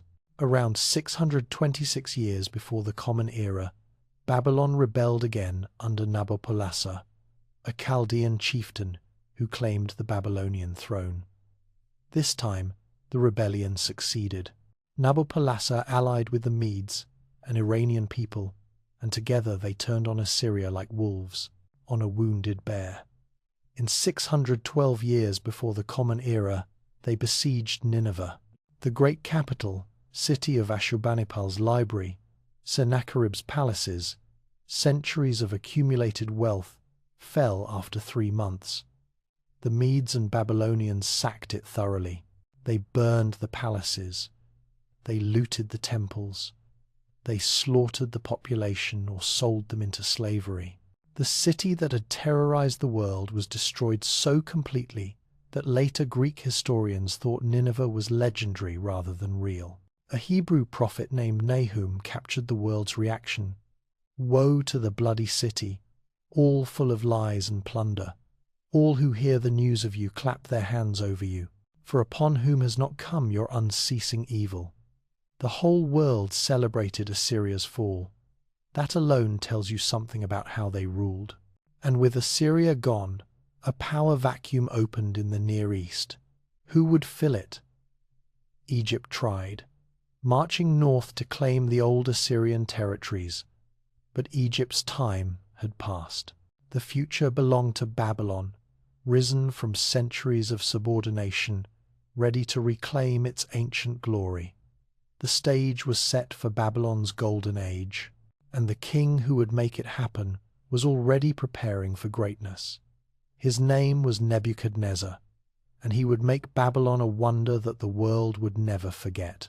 There are moments in history when everything comes together, when military might combines with economic prosperity, when architectural ambition meets artistic achievement, when a city becomes not just a capital but a legend. For Babylon, that moment came in the late 7th century before the Common Era, under a king whose name still echoes through scripture, literature, and collective memory. Nebuchadnezzar II. Say it aloud and feel the weight of those syllables. Even people who know nothing else about Mesopotamian history know that name. It carries the resonance of power, of splendor, of biblical drama. When Nabopolassar died in 605 years before the Common Era, his son Nebuchadnezzar inherited a kingdom on the cusp of greatness. The hated Assyrian Empire lay in ruins. Egypt was weak and divided. The Medes controlled the Iranian plateau but showed no interest in Mesopotamian affairs. The moment was perfect for someone bold enough, capable enough, ruthless enough to seize it. Nebuchadnezzar was all of these things. He was young, perhaps in his 30s, when he took the throne. He had already proven himself as a general, leading armies for his father, winning crucial victories. At Carchemish in 605, he had crushed the Egyptian army so decisively that Egypt would never again threaten Mesopotamian supremacy. The pharaoh's forces broke and fled. The survivors limped home with tales of Babylonian military superiority that would keep Egypt quiescent for decades. Now, as king, Nebuchadnezzar turned his attention to building an empire that would outshine even the golden ages of Hammurabi and the third dynasty of Ur. And he succeeded beyond what anyone might have imagined. For over 4 decades, he ruled. 43 years of conquest, construction, and consolidation. When he died in 562 years before the Common Era, Babylon was the undisputed master of the Near East, and the city itself had been transformed into something that seemed to defy the limitations of human achievement. But let us begin with the military campaigns, because empire requires conquest, and Nebuchadnezzar was a conqueror of remarkable capability. He campaigned constantly in the west, in the Levant, where small kingdoms perpetually oscillated between submission and rebellion. The pattern was predictable. A king would pledge loyalty, pay tribute, and obey. Then, sensing weakness or hoping for Egyptian support, he would rebel. Nebuchadnezzar would march west with his army, besiege the rebellious city, and crush the rebellion with systematic thoroughness. Jerusalem learned this lesson hard way, twice. In 597, when King Jehoiachin of Judah withheld tribute, Nebuchadnezzar besieged Jerusalem and took the city. He could have destroyed it, but he showed relative mercy. He deported the king, the nobility, skilled craftsmen, and much of the upper class to Babylon, but left the city standing. He installed a puppet king and withdrew. 10 years later, the puppet rebelled. This time, Nebuchadnezzar's patience was exhausted. The siege lasted 18 months. Food ran out, disease spread, people starved. When the walls finally fell in 586, the Babylonian revenge was absolute. They destroyed the temple, Solomon's temple, the center of Jewish religious life. They tore down the walls, they burned the palace and many houses, and they deported most of the remaining population to Babylon. The Babylonian captivity, the exile, one of the defining traumas of Jewish history. Psalm 137 captures the anguish. By the rivers of Babylon, there we sat down, yea, we wept when we remembered Zion. But consider Nebuchadnezzar's perspective. From a Babylonian viewpoint, this was pragmatic imperial management. A vassal rebels once, you show mercy and reinstall them. They rebel again, you remove them entirely, because clearly local rule is not working. Deportation solved multiple problems simultaneously. It punished rebellion, removed troublesome populations, and provided skilled labor for building projects in the imperial heartland. Harsh? Absolutely. But this was the logic of ancient empire. Loyalty was rewarded. Rebellion was crushed. The system worked because everyone understood the rules. And Nebuchadnezzar needed those deportees, those skilled workers, because he was rebuilding Babylon on a scale that defies imagination. Picture the city at the height of its power. The Euphrates River flows through its center, dividing it into two halves connected by a bridge. Massive walls, multiple walls, actually, one inside another, enclose an area of perhaps 10 square kilometers. Some sources claim the outer walls were so thick that chariot races were run on top of them. Whether literally true or poetic exaggeration, the message was clear. These walls were impregnable. 8 gates pierced the walls, each one named for a deity. But one gate eclipsed all the others in magnificence. The Ishtar Gate. Imagine approaching Babylon from the north. The road is paved, unusual enough in itself, and lined on both sides with walls decorated with glazed brick reliefs showing lions, the symbol of Ishtar. These are not crude drawings but sophisticated sculptures, each lion shown in profile, striding forward, molded in relief, and covered with glazed bricks in brilliant colors. Yellow lions against blue backgrounds, or white and yellow against darker blues. As you walk this processional way that is its name, the route for religious processions, the lions seem to march alongside you. There are perhaps 120 of them, lining the route for over half a mile. The effect is hypnotic, overwhelming, a visual declaration of divine power and royal magnificence. And then you reach the gate itself. The Ishtar Gate rises before you, covered entirely in glazed bricks of deep blue, lapis lazuli in color, if not in substance. Against this blue background march rows of bulls and dragons, the bulls representing Adad, god of storms, the dragons representing Marduk, chief god of Babylon. These are not painted on but sculpted in relief, each animal life-sized or larger, each one glazed in brilliant white, yellow, brown, with details picked out in contrasting colors. The technical sophistication required to create this is staggering. Each brick had to be molded, fired, glazed, and fired again. The glaze chemistry had to be perfected to produce these intense, stable colors.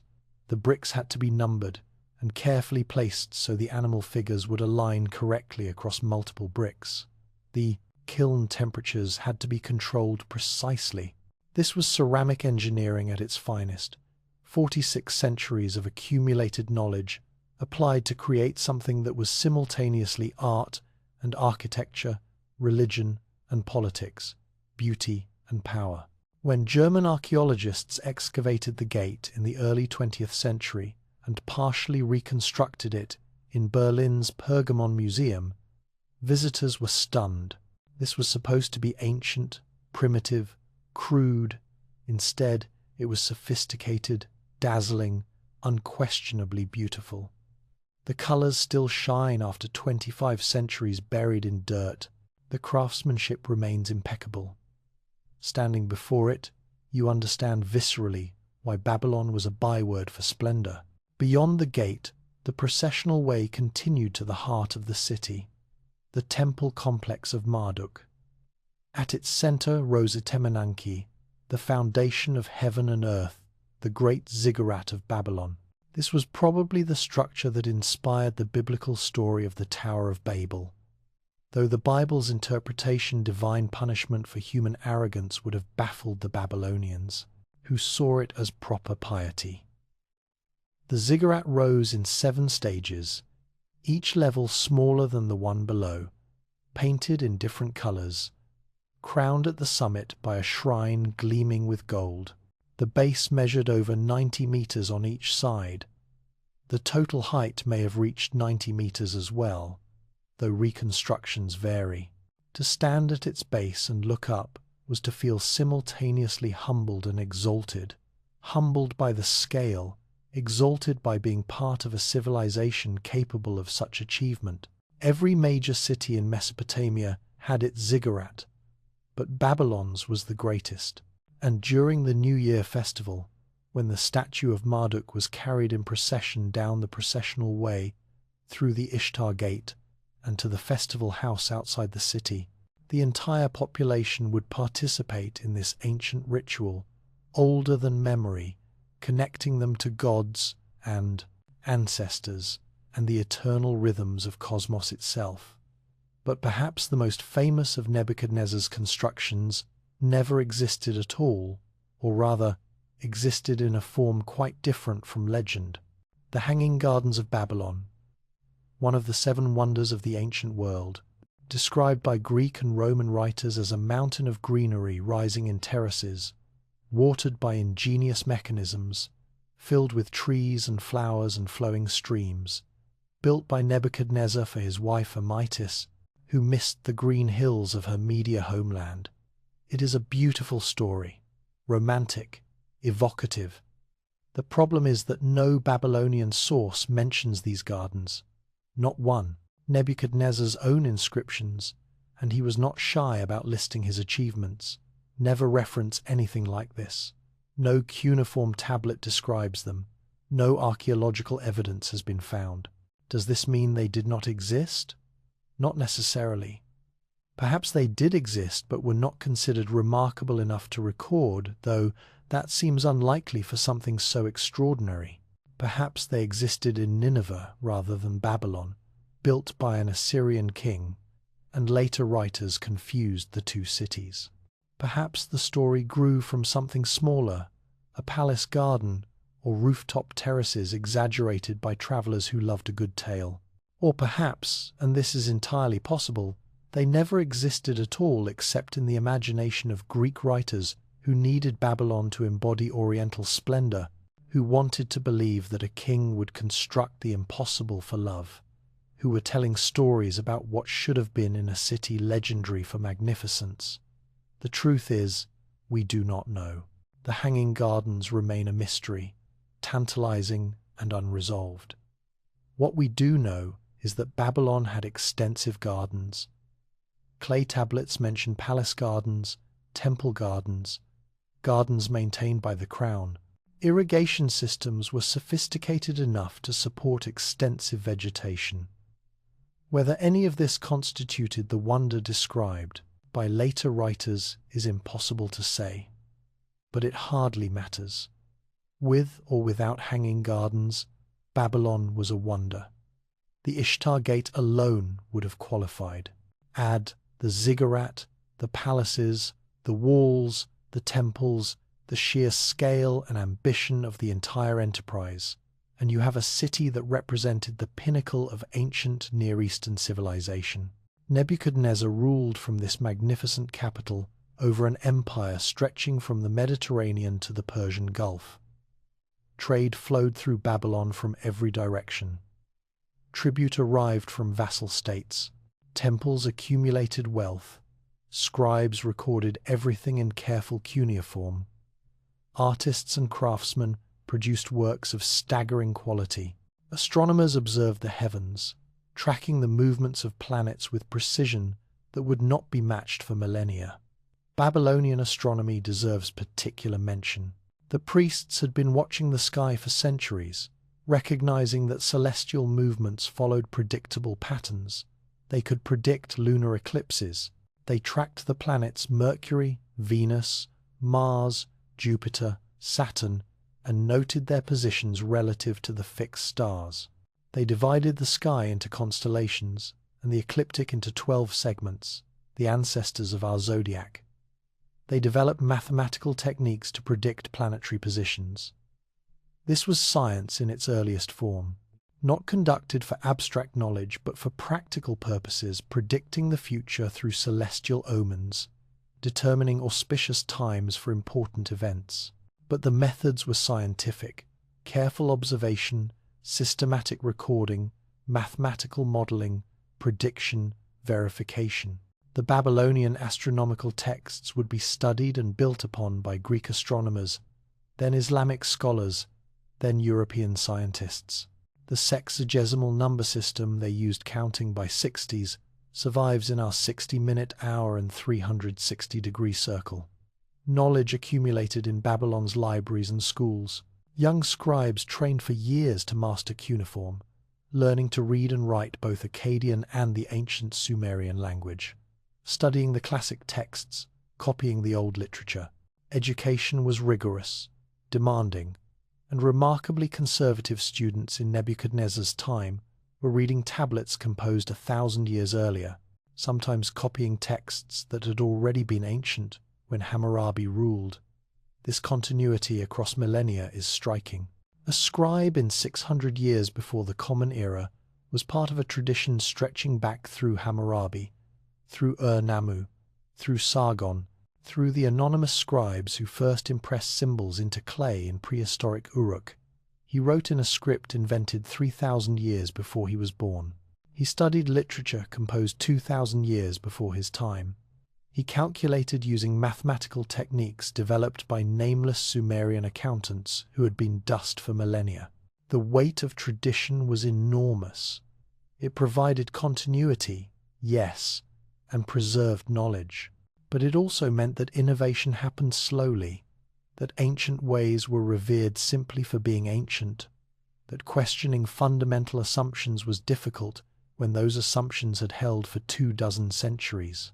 Still, Babylon flourished. For 4 decades under Nebuchadnezzar, the city and empire enjoyed stability, prosperity, and power. But empires are not immortal. They require constant maintenance, capable leadership, functioning institutions. And when Nebuchadnezzar died in 562, the system he had built began to unravel with shocking speed. His son, Amel-Marduk, ruled only 2 years before being assassinated. His successor, Neriglissar, reigned 4 years. Then Neriglissa's young son, Labashi-Marduk, was overthrown after 9 months by Nabonidus, a nobleman of uncertain lineage who claimed the throne and would prove to be Babylon's last independent king.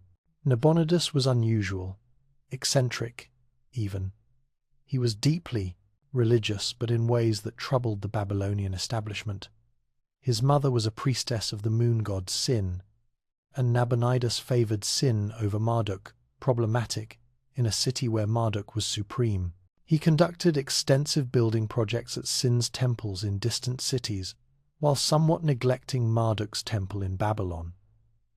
And then, most strangely, he left Babylon. For 10 years, he resided in Tama, an oasis in the Arabian desert, leaving his son Belshazzar to administer Babylon as regent. The reasons remain mysterious. Was it religious devotion, political calculation, escape from court intrigue, mental instability? The sources provide no clear answer. What is clear is that his absence weakened Babylon at precisely the moment when a new power was rising in the east. The Persians, under their brilliant king Cyrus II, were forging an empire that would dwarf anything seen before. They had conquered the Medes, their former overlords. They had absorbed Lydia in Anatolia. They controlled vast territories stretching from Afghanistan to the Mediterranean approaches. And in 539 years before the Common Era, Cyrus turned his attention to Babylon. Nabonidus returned from Tama to face the crisis, but it was too late. His army met the Persians at Opis on the Tigris and was defeated. The way to Babylon lay open. What happened next became legend. According to the biblical book of Daniel, Belshazzar held a great feast, drinking from the sacred vessels looted from Jerusalem's temple, blasphemously mocking the God of the Jews. During the feast, a disembodied hand appeared and wrote mysterious words on the wall. Men, tekel, upharsin. Daniel interpreted them. God has numbered your kingdom and brought it to an end. You have been weighed in the balances and found wanting. Your kingdom is divided and given to the Medes and Persians. That night, Belshazzar was killed, and Darius the Mede took the kingdom. It is a magnificent story, dripping with divine judgment and prophetic drama. The writing on the wall has become a permanent part of our language, a metaphor for inevitable doom recognized too late. But what actually happened was less dramatic and more interesting. Cyrus's army approached Babylon. The priests of Marduk, angry at Nabonidus for his neglect of their god and his strange religious ideas, negotiated with the Persians. The city gates were opened. The Persian army marched in without fighting. Cyrus entered Babylon in triumph, but as a liberator, not a conqueror. He was brilliant in his approach. Rather than destroying the city or looting the temples, he presented himself as Marduk's chosen one, restoring proper worship, respecting Babylonian traditions, maintaining the city's institutions. He had his own inscriptions carved in Babylonian style, in cuneiform, proclaiming that Marduk had searched among all the kings of the earth and chosen Cyrus to restore justice. It was propaganda, certainly, but sophisticated propaganda, recognizing that empires are maintained not just through force but through legitimacy, not just by conquest but by co-option. Cyrus understood that if he respected Babylonian pride and traditions while exercising actual power, resistance would be minimal. He even reversed Nebuchadnezzar's policy of deportation. The Jews exiled in Babylon were permitted to return to Judah and rebuild their temple. Other deported peoples were similarly allowed to return home. This was not pure benevolence. Cyrus recognized that grateful former exiles would become loyal subjects, but it was still remarkable. The biblical authors portray Cyrus almost as a messiah, God's anointed despite being a pagan, because he freed the Jews from Babylonian captivity. And so Babylon fell, not to siege and storm, not to sack and destruction, but to careful political maneuvering, religious manipulation, and the simple fact that Nabonidus had alienated enough powerful constituencies that resistance seemed pointless. 539 years before the Common Era, the Neo-Babylonian Empire, which had seemed so powerful, so permanent, so glorious, ended after less than a century. Nebuchadnezzar's magnificent capital became a provincial city in the Persian Empire. The last independent Mesopotamian kingdom was absorbed into a much larger imperial structure. Yet Babylon endured. The city remained important. The culture persisted. The temples continued their rituals. The scribes continued copying texts. Persian kings styled themselves King of Babylon and respected local traditions. For a time, at least, Babylon retained much of its identity even under foreign rule. But something fundamental had changed. Never again would Mesopotamia be ruled by Mesopotamians. From this point forward, the land between the rivers would be a province, a possession, a contested territory fought over by external powers. Persians, Greeks, Parthians, Romans, Sasanians, Arabs, Mongols, Ottomans, and eventually the modern nation-states carved from the old empire's corpse.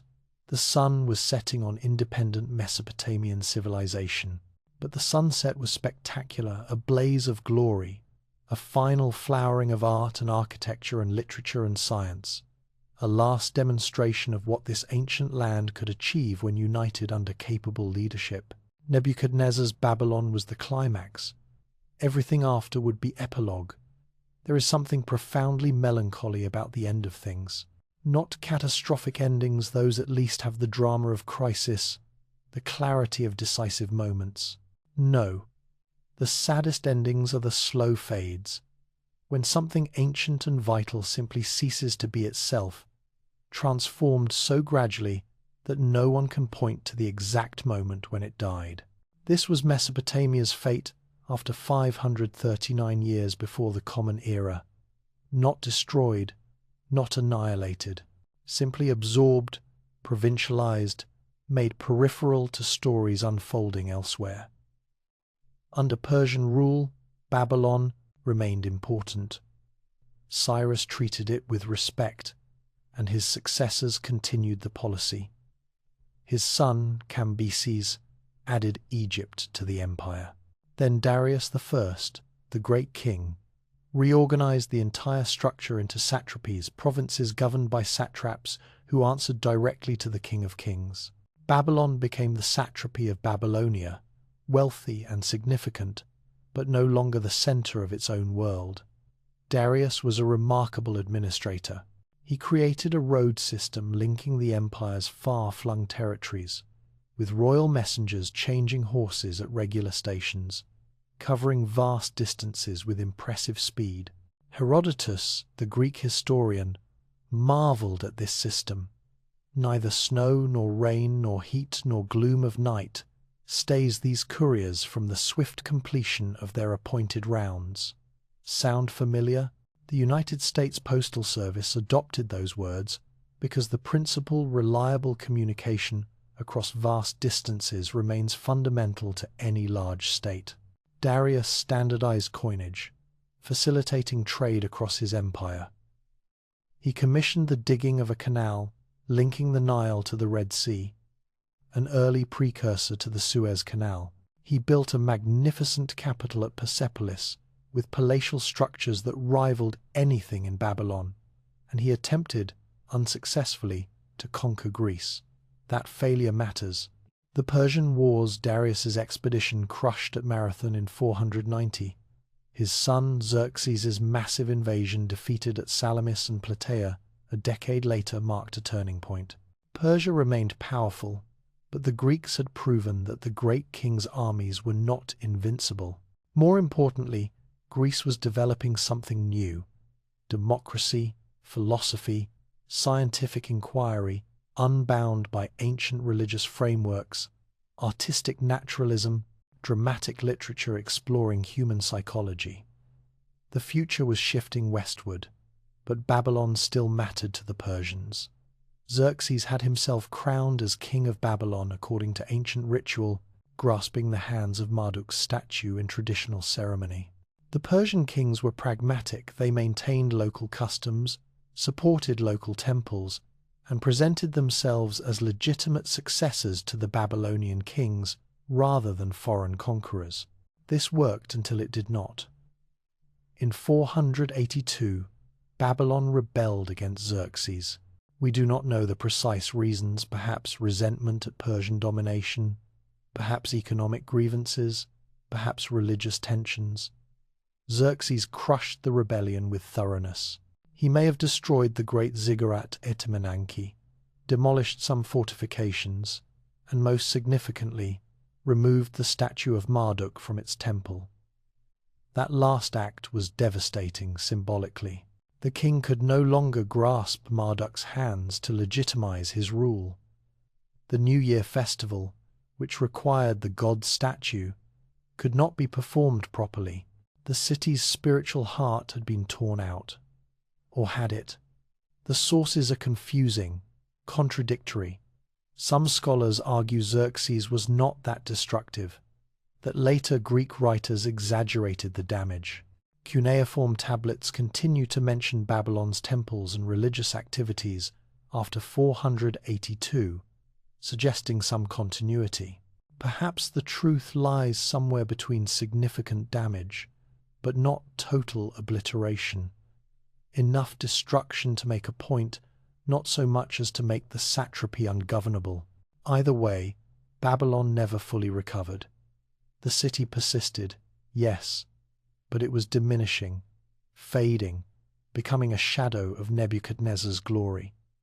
And then came Alexander.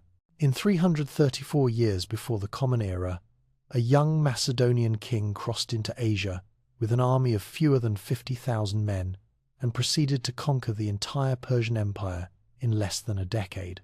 It should have been impossible. The Persian Empire had millions of subjects, vast wealth, huge armies.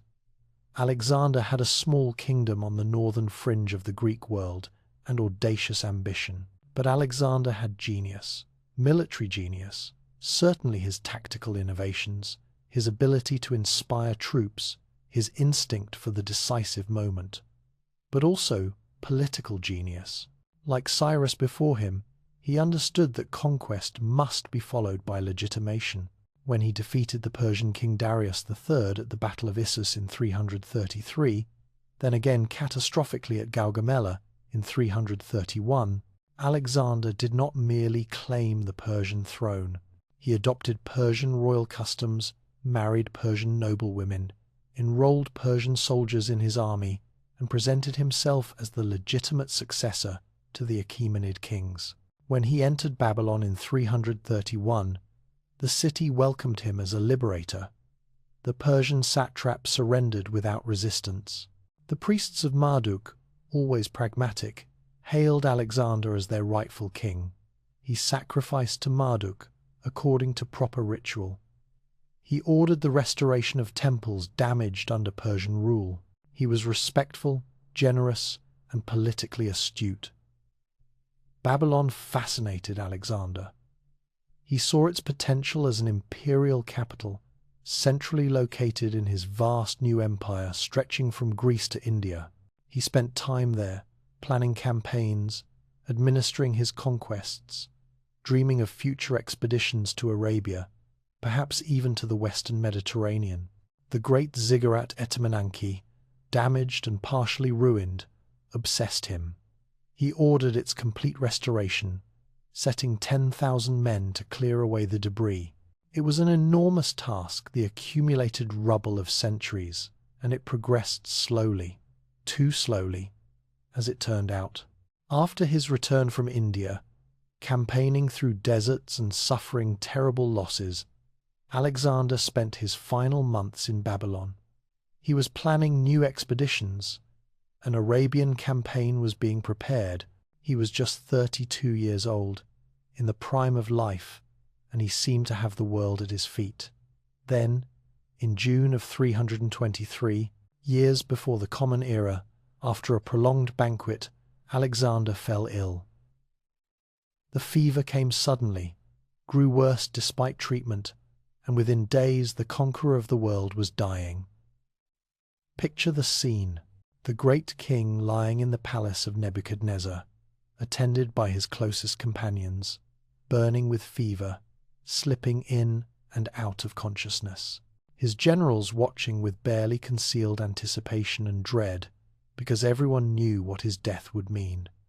His empire, held together by his personality alone, would immediately fracture. The question was not if, but how violently. When someone asked Alexander to whom he left his empire, he supposedly whispered, "To the strongest." Whether he actually said this or whether it was invented later hardly matters. It captured the truth. His empire would go to whoever could take it and hold it.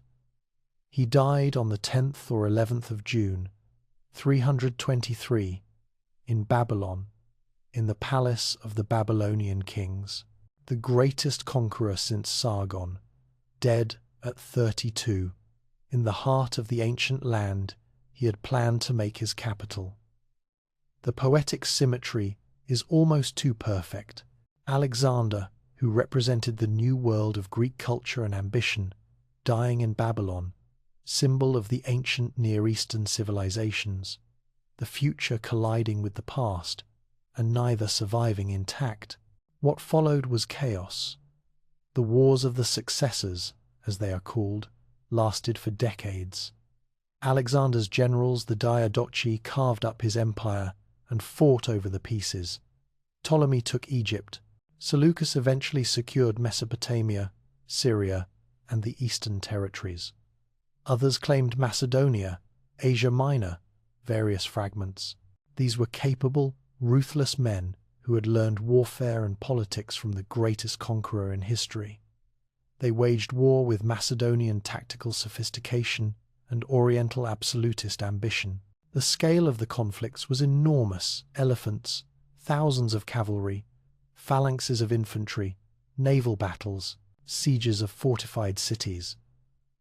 Babylon changed hands repeatedly. Seleucus held it, lost it, fought for it, regained it. Eventually, around 312, he established firm control and founded the Seleucid Empire, with territories stretching from the Mediterranean to Afghanistan. But Seleucus, though he respected Babylon, he had been satrap there under Alexander, chose to build a new capital, Seleucia, on the Tigris, about 40 miles north of Babylon. This new city, Greek in character, became the administrative center of his empire. For Babylon, this was a devastating blow.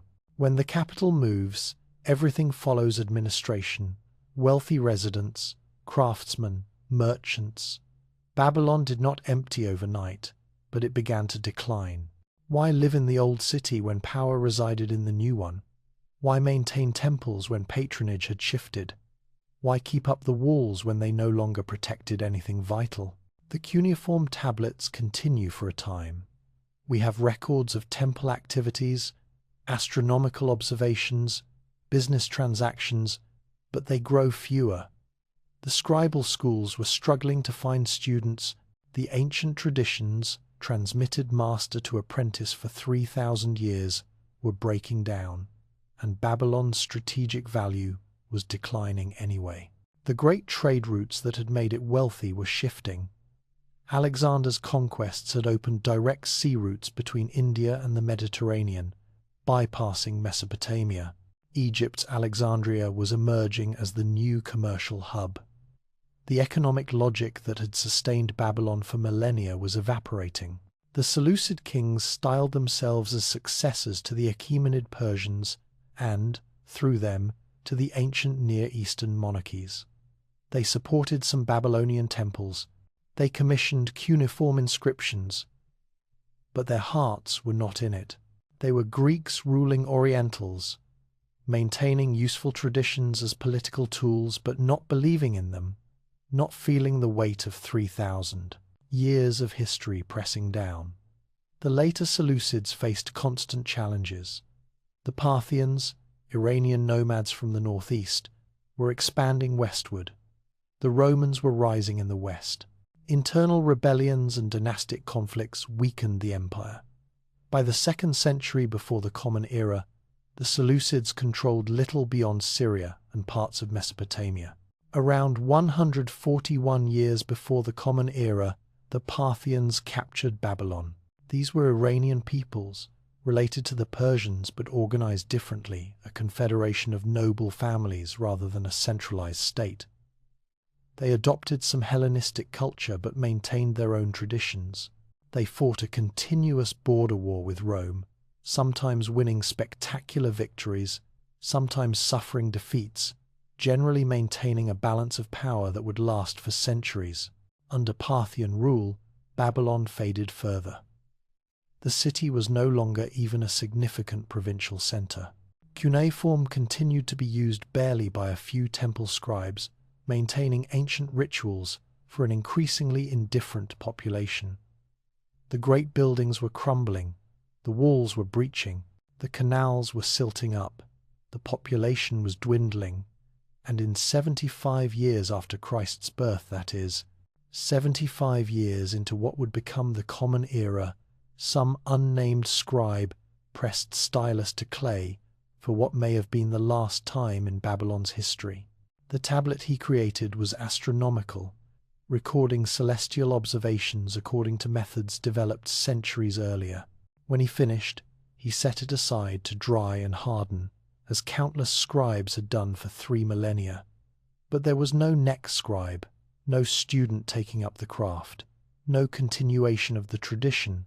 That tablet, with its wedge-shaped impressions, was the end of a line stretching back to the very invention of writing.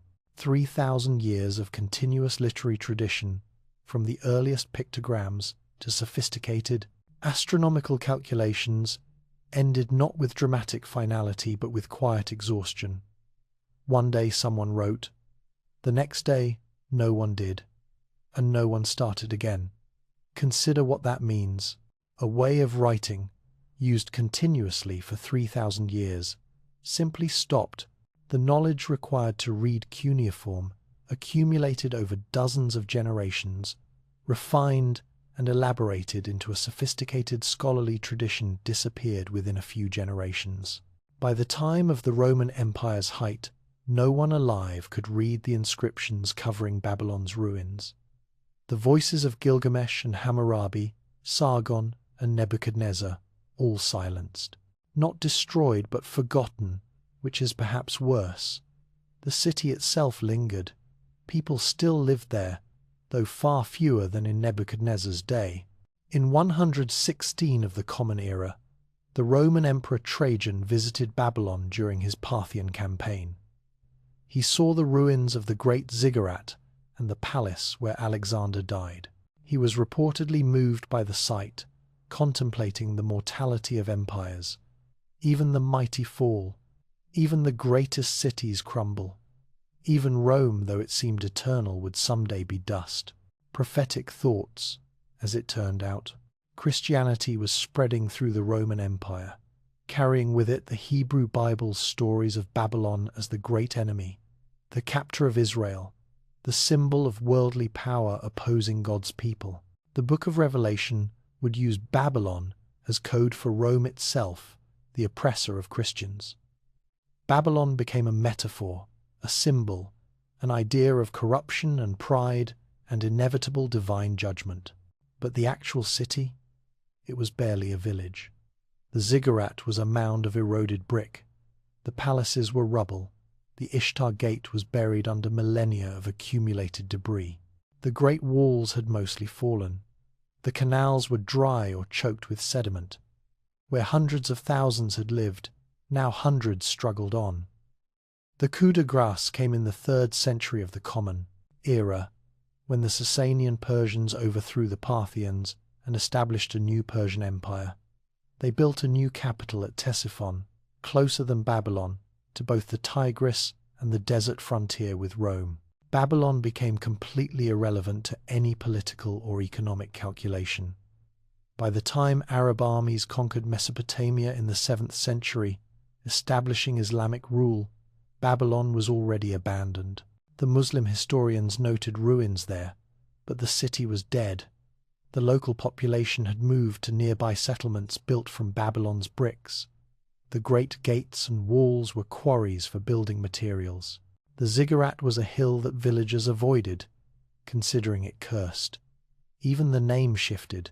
The Arabs called the ruins Babil, recognizing some connection to ancient legend, but having no real knowledge of what had stood there. Stories circulated this was where Nimrod built his tower, where humanity challenged heaven and was punished with divided languages. These legends preserved a folk memory of Babylon's grandiosity but understood it only through biblical interpretation. For over 1,000 years, Babylon was simply gone. Not physically, the tells remained, artificial hills marking where great structures had stood, but mentally, culturally, historically gone. No one could read its texts. No one remembered its kings. No one understood its significance.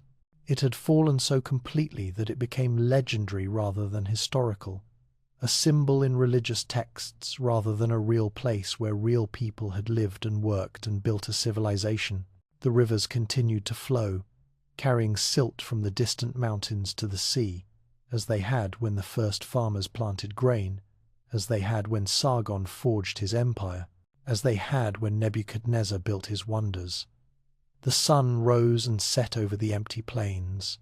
The seasons cycled. Rain fell or did not fall. The land endured.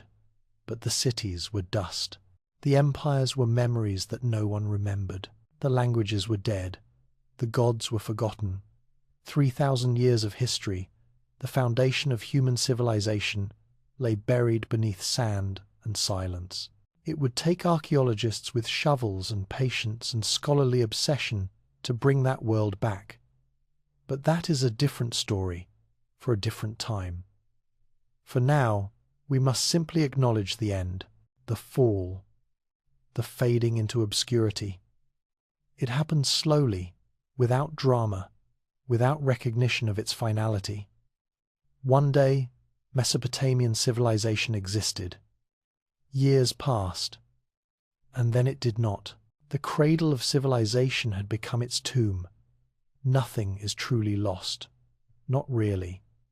The cities crumble, the empires fall, the languages die. But ideas have a way of persisting, of seeping into the foundations of everything that comes after, invisible but essential, like water shaping stone over millennia. Mesopotamia fell silent. Yes, but its voice never stopped speaking. We simply forgot how to hear it. Consider what survived, even as the cities turned to dust. When you write your name, you are using a technology invented in Mesopotamia. The concept itself that marks on a surface can represent sounds, words, thoughts, emerged in the temples of Uruk 5,000 years ago. Every alphabet traces its ancestry back through Phoenician, through various Semitic scripts, ultimately to those first wedge marks pressed into clay. The Romans used it. We use it. Every email, every text message, every novel, every sacred scripture written in alphabetic characters descends from that Mesopotamian innovation. When you divide an hour into 60 minutes, or a minute into 60 seconds, you are using Mesopotamian mathematics. The sexagesimal system counting by 60s was developed by Sumerian accountants for practical calculation. It proved so useful that it spread to Akkadian Babylonians, to Greeks, to medieval Islamic scholars, to European astronomers, and ultimately to the international scientific community. Your watch, whether digital or analog, speaks in Sumerian. When you glance at a calendar showing 7 days in a week, you are following Babylonian convention. The 7-day week, with days named for celestial bodies, Sun, Moon, Mars, Mercury, Jupiter, Venus, Saturn, comes directly from Babylonian astronomy and astrology. The Romans adopted it. Christianity made it universal. Now the entire world, regardless of religion or culture, structures time according to a pattern established in ancient Mesopotamia. When you see a circle divided into 360 degrees, you are looking at Babylonian geometry. They chose 360 because it is divisible by many numbers, making calculations easier. It is not a natural unit. The solar year is actually 365¼ days, but it is convenient. And convenience, in mathematics as in life, often determines what survives. These are practical legacies, the infrastructure of daily life. But the intellectual and cultural inheritance runs deeper. The Epic of Gilgamesh survived its civilization's fall. Medieval Islamic scholars preserved it without understanding it, copying tablets they could not read as antiquarian curiosities. When 19th century archaeologists excavated Mesopotamian sites and scholars finally deciphered cuneiform, Gilgamesh spoke again after 2,000 years of silence. And when George Smith, a British museum assistant, was sorting through tablets from Ashurbanipal's library in 1872, he encountered one describing a great flood sent by the gods to destroy humanity.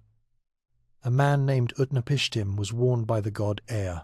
He built a boat, saved his family and pairs of animals, released birds to find dry land, and after the flood receded, offered sacrifice to the gods.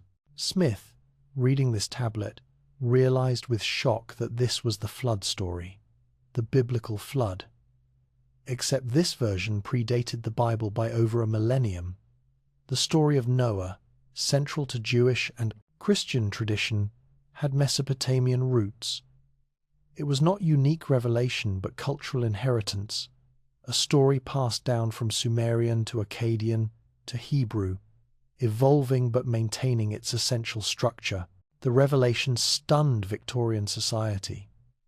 Many had assumed the Bible's stories were divinely inspired and historically unique. Discovering that they borrowed from pagan sources challenged fundamental assumptions about scripture, history, and cultural origins. The controversy was enormous, but for scholars, it opened a window into cultural transmission. Ideas do not emerge from nothing. They build on what came before, borrowing, adapting, transforming. The Hebrews, living in and around Mesopotamia, naturally absorbed Mesopotamian stories, laws, and concepts, reinterpreting them through their own religious understanding. Hammurabi's law code, with its principle of proportional justice, an eye for an eye, directly influenced Hebrew law. The Book of Exodus contains a legal code structurally similar to Hammurabi's, addressing similar issues with similar solutions. The Bible never mentions Hammurabi, but his influence is unmistakable to anyone comparing the texts. Creation myths show similar borrowing. The Enuma Elish, the Babylonian creation epic, describes the god Marduk creating the world from the corpse of the chaos monster Tiamat. In Genesis, God creates order from chaos, dividing waters from waters, establishing the firmament. Different theology, certainly, but the structure cosmic order emerging from primordial chaos is strikingly similar. This is not plagiarism, this is cultural evolution. Every civilization builds on the achievements of its predecessors. The Hebrews took Mesopotamian concepts and transformed them through monotheistic interpretation, creating something genuinely new while maintaining links to the past. Christianity built on Hebrew foundations, Islam built on both. Each claimed divine revelation, but each also inherited human wisdom, accumulated over millennia. Greek philosophy and science owed enormous debts to Mesopotamia. When Greek scholars encountered Babylonian astronomy, they were amazed by its sophistication. The Babylonians could predict lunar eclipses centuries in advance. They tracked planetary positions with precision. They had been systematically observing the heavens for over 1,000 years, accumulating data that Greek astronomers eagerly absorbed and built upon. Pythagoras, the Greek mathematician, may have studied in Babylon during his travels. Whether or not he personally visited, Greek mathematicians certainly learned from Babylonian sources. The Pythagorean theorem that in a right triangle the square of the hypotenuse equals the sum of squares of the other sides was known to Babylonian mathematicians 1,000 years before Pythagoras. Clay tablets show they understood and used this relationship for practical calculations. Greek astrology derives directly from Babylonian sources. The concept that celestial movements influence earthly events, that planets and stars have meanings, that one's birth time determines character and fate. All Babylonian ideas, adopted and elaborated by the Greeks, then passed to the Romans, medieval Europeans, and ultimately to the horoscopes still printed in newspapers today. Even Greek mythology shows Mesopotamian influence. The story of Adonis dying and being mourned by Aphrodite parallels the much older tale of Tammuz and Ishtar. The concept of a dying and rising god, central to many ancient religions including Christianity, has roots in Mesopotamian fertility cults. Cultural diffusion is complex, indirect, difficult to trace with certainty. But the patterns are there for those who look. After the fall of Rome, when Europe descended into the so-called Dark Ages, Islamic civilization became the inheritor and preserver of ancient knowledge. Arab and Persian scholars in Baghdad, Damascus, and other centers translated Greek texts, studied ancient sciences, and preserved mathematical and astronomical knowledge that would otherwise have been lost. Significantly, they worked in a region that had been the heartland of ancient Mesopotamia. The Abbasid Caliphate's capital, Baghdad, was built near ancient Babylon. Islamic scholars were, in some sense, the intellectual descendants of those long-dead Babylonian priests, maintaining traditions of astronomy, mathematics, and medicine in the same lands where those traditions had originated millennia earlier. When European scholars finally emerged from medieval ignorance during the Renaissance, they recovered classical knowledge primarily through Arabic translations and commentaries. What they thought was pure Greek wisdom often contained Mesopotamian elements, filtered through centuries of transmission. The foundations of Western science rest in part on Babylonian achievements that few Westerners knew existed. And then, in the 19th century, something extraordinary happened. The dead languages spoke again. European travelers and adventurers had been visiting Mesopotamian ruins for centuries, collecting inscribed bricks and cylinders as curiosities. But the wedge-shaped markings meant nothing. They were decorative, perhaps magical symbols, certainly not writing. Writing required an alphabet, letters that represented sounds. These strange marks could not possibly convey meaning, except they did. The breakthrough came through the Behistun inscription, a massive text carved into a cliff face in western Iran by Darius the Great.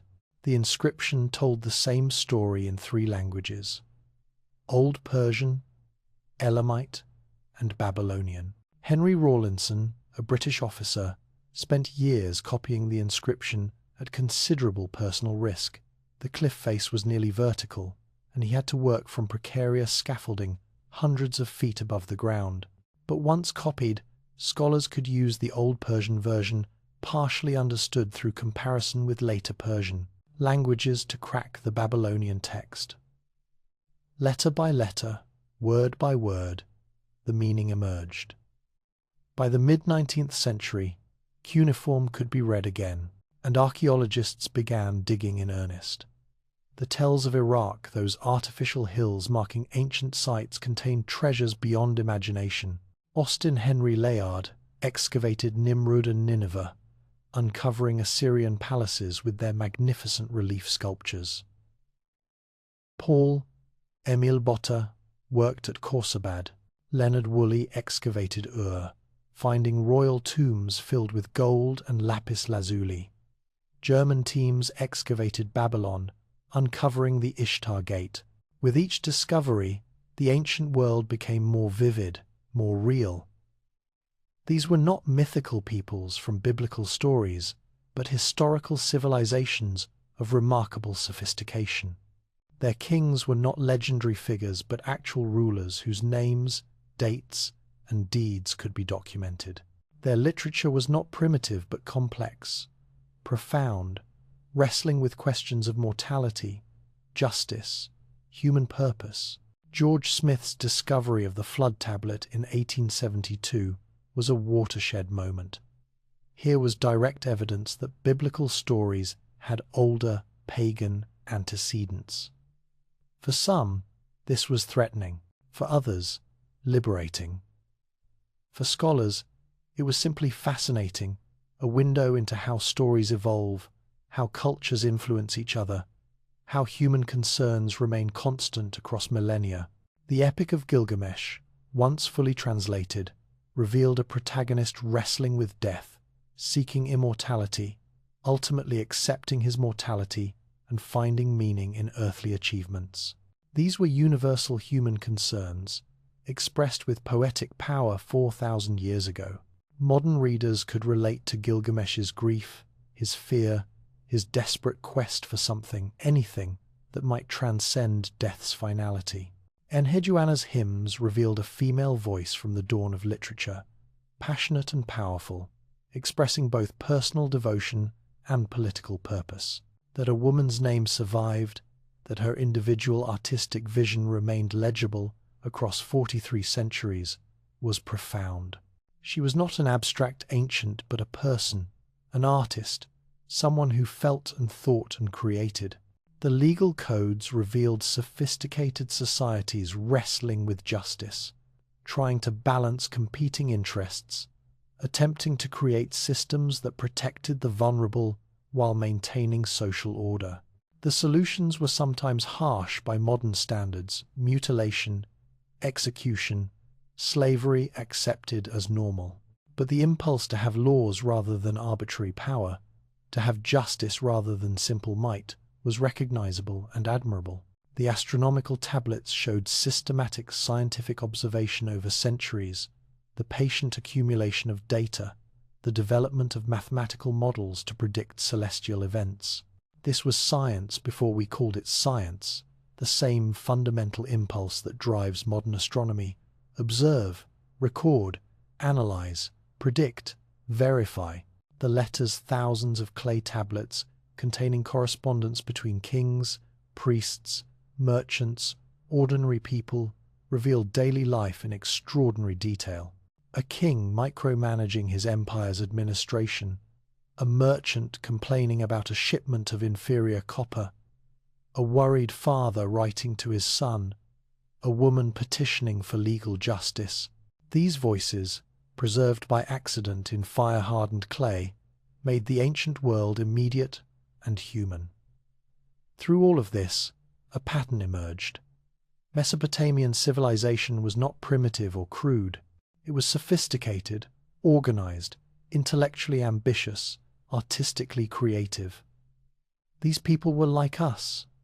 They worried about the same things: death, justice, prosperity, legacy, love. They built cities, raised children, made laws, told stories, watched the stars, and wondered about their place in the cosmos. And they created the foundations of civilization itself, the innovations that made complex societies possible: writing, law, mathematics, astronomy, architecture, literature, organized religion, centralized government, standing armies, taxation, bureaucracy, all developed first, or were perfected, in Mesopotamia. Every literate society traces its heritage back through various intermediate civilizations, ultimately to Mesopotamia. Every legal system incorporating written codes owes a debt to Hammurabi. Every astronomical observation builds on foundations laid by Babylonian priests. Every story exploring human mortality echoes Gilgamesh. But perhaps the most profound legacy is this: the idea that humans can shape their own destiny, that we are not simply at the mercy of nature and gods, but can build, organize, create, improve. That knowledge accumulates and can be passed down, that we can aspire to something greater than mere survival. The first farmers who diverted the Tigris and Euphrates were asserting human agency against natural chaos.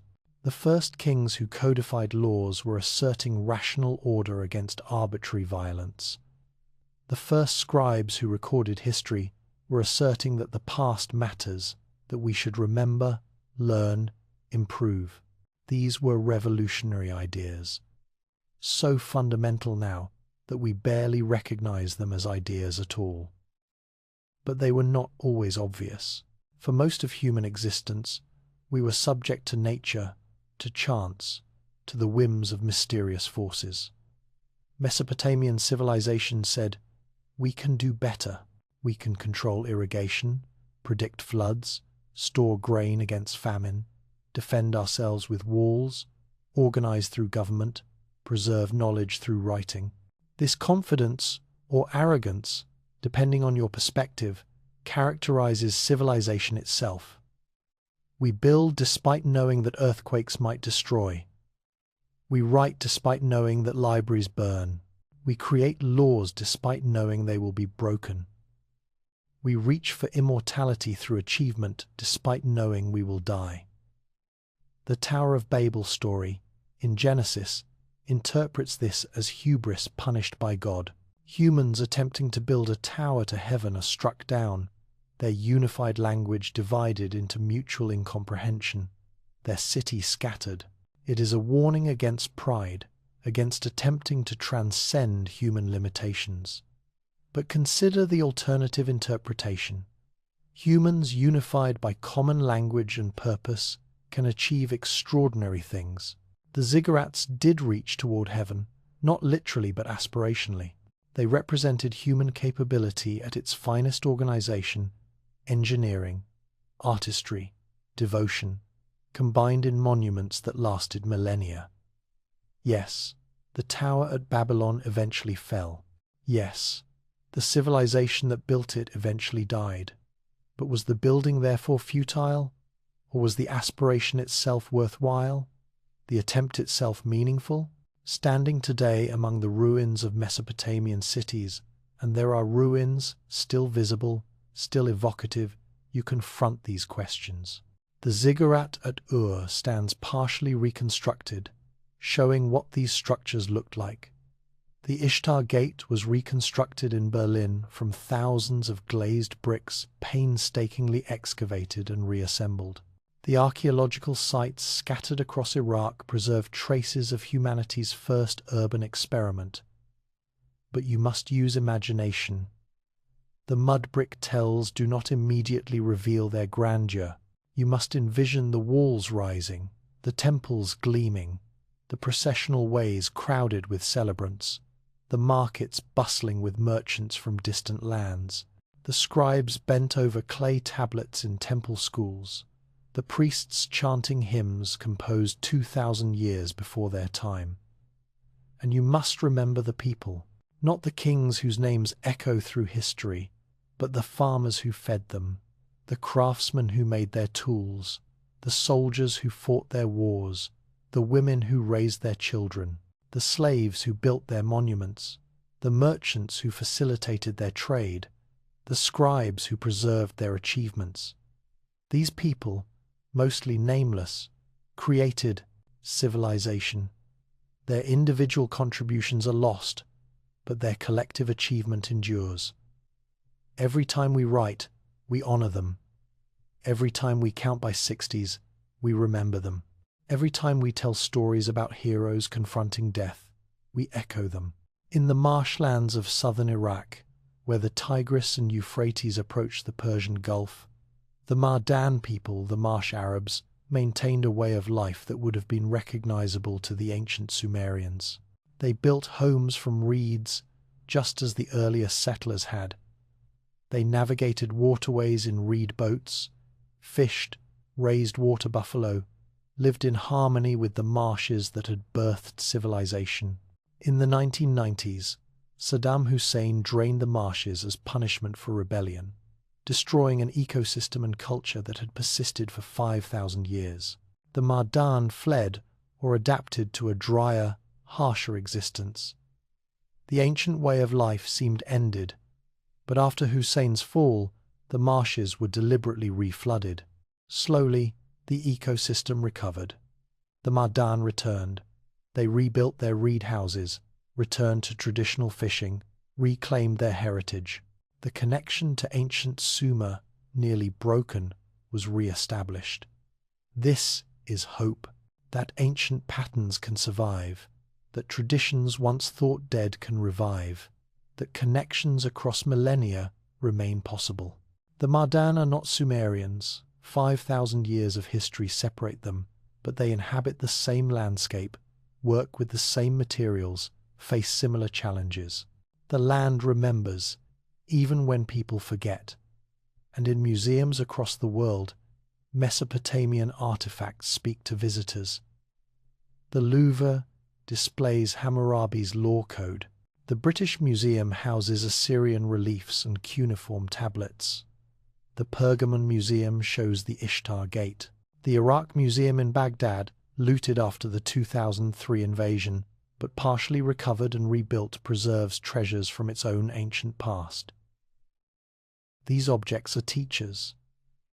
They tell us that humans have always struggled with justice, mortality, meaning, that we have always built ambitiously, loved fiercely, fought brutally, created beautifully, that we have always looked at the stars and wondered, looked at the future and hoped, looked at the past and remembered.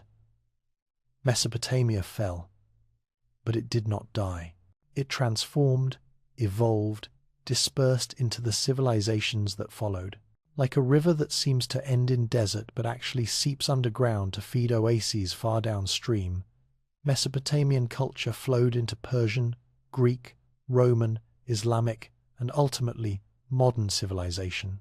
Every time you write your name, you touch ancient Sumer.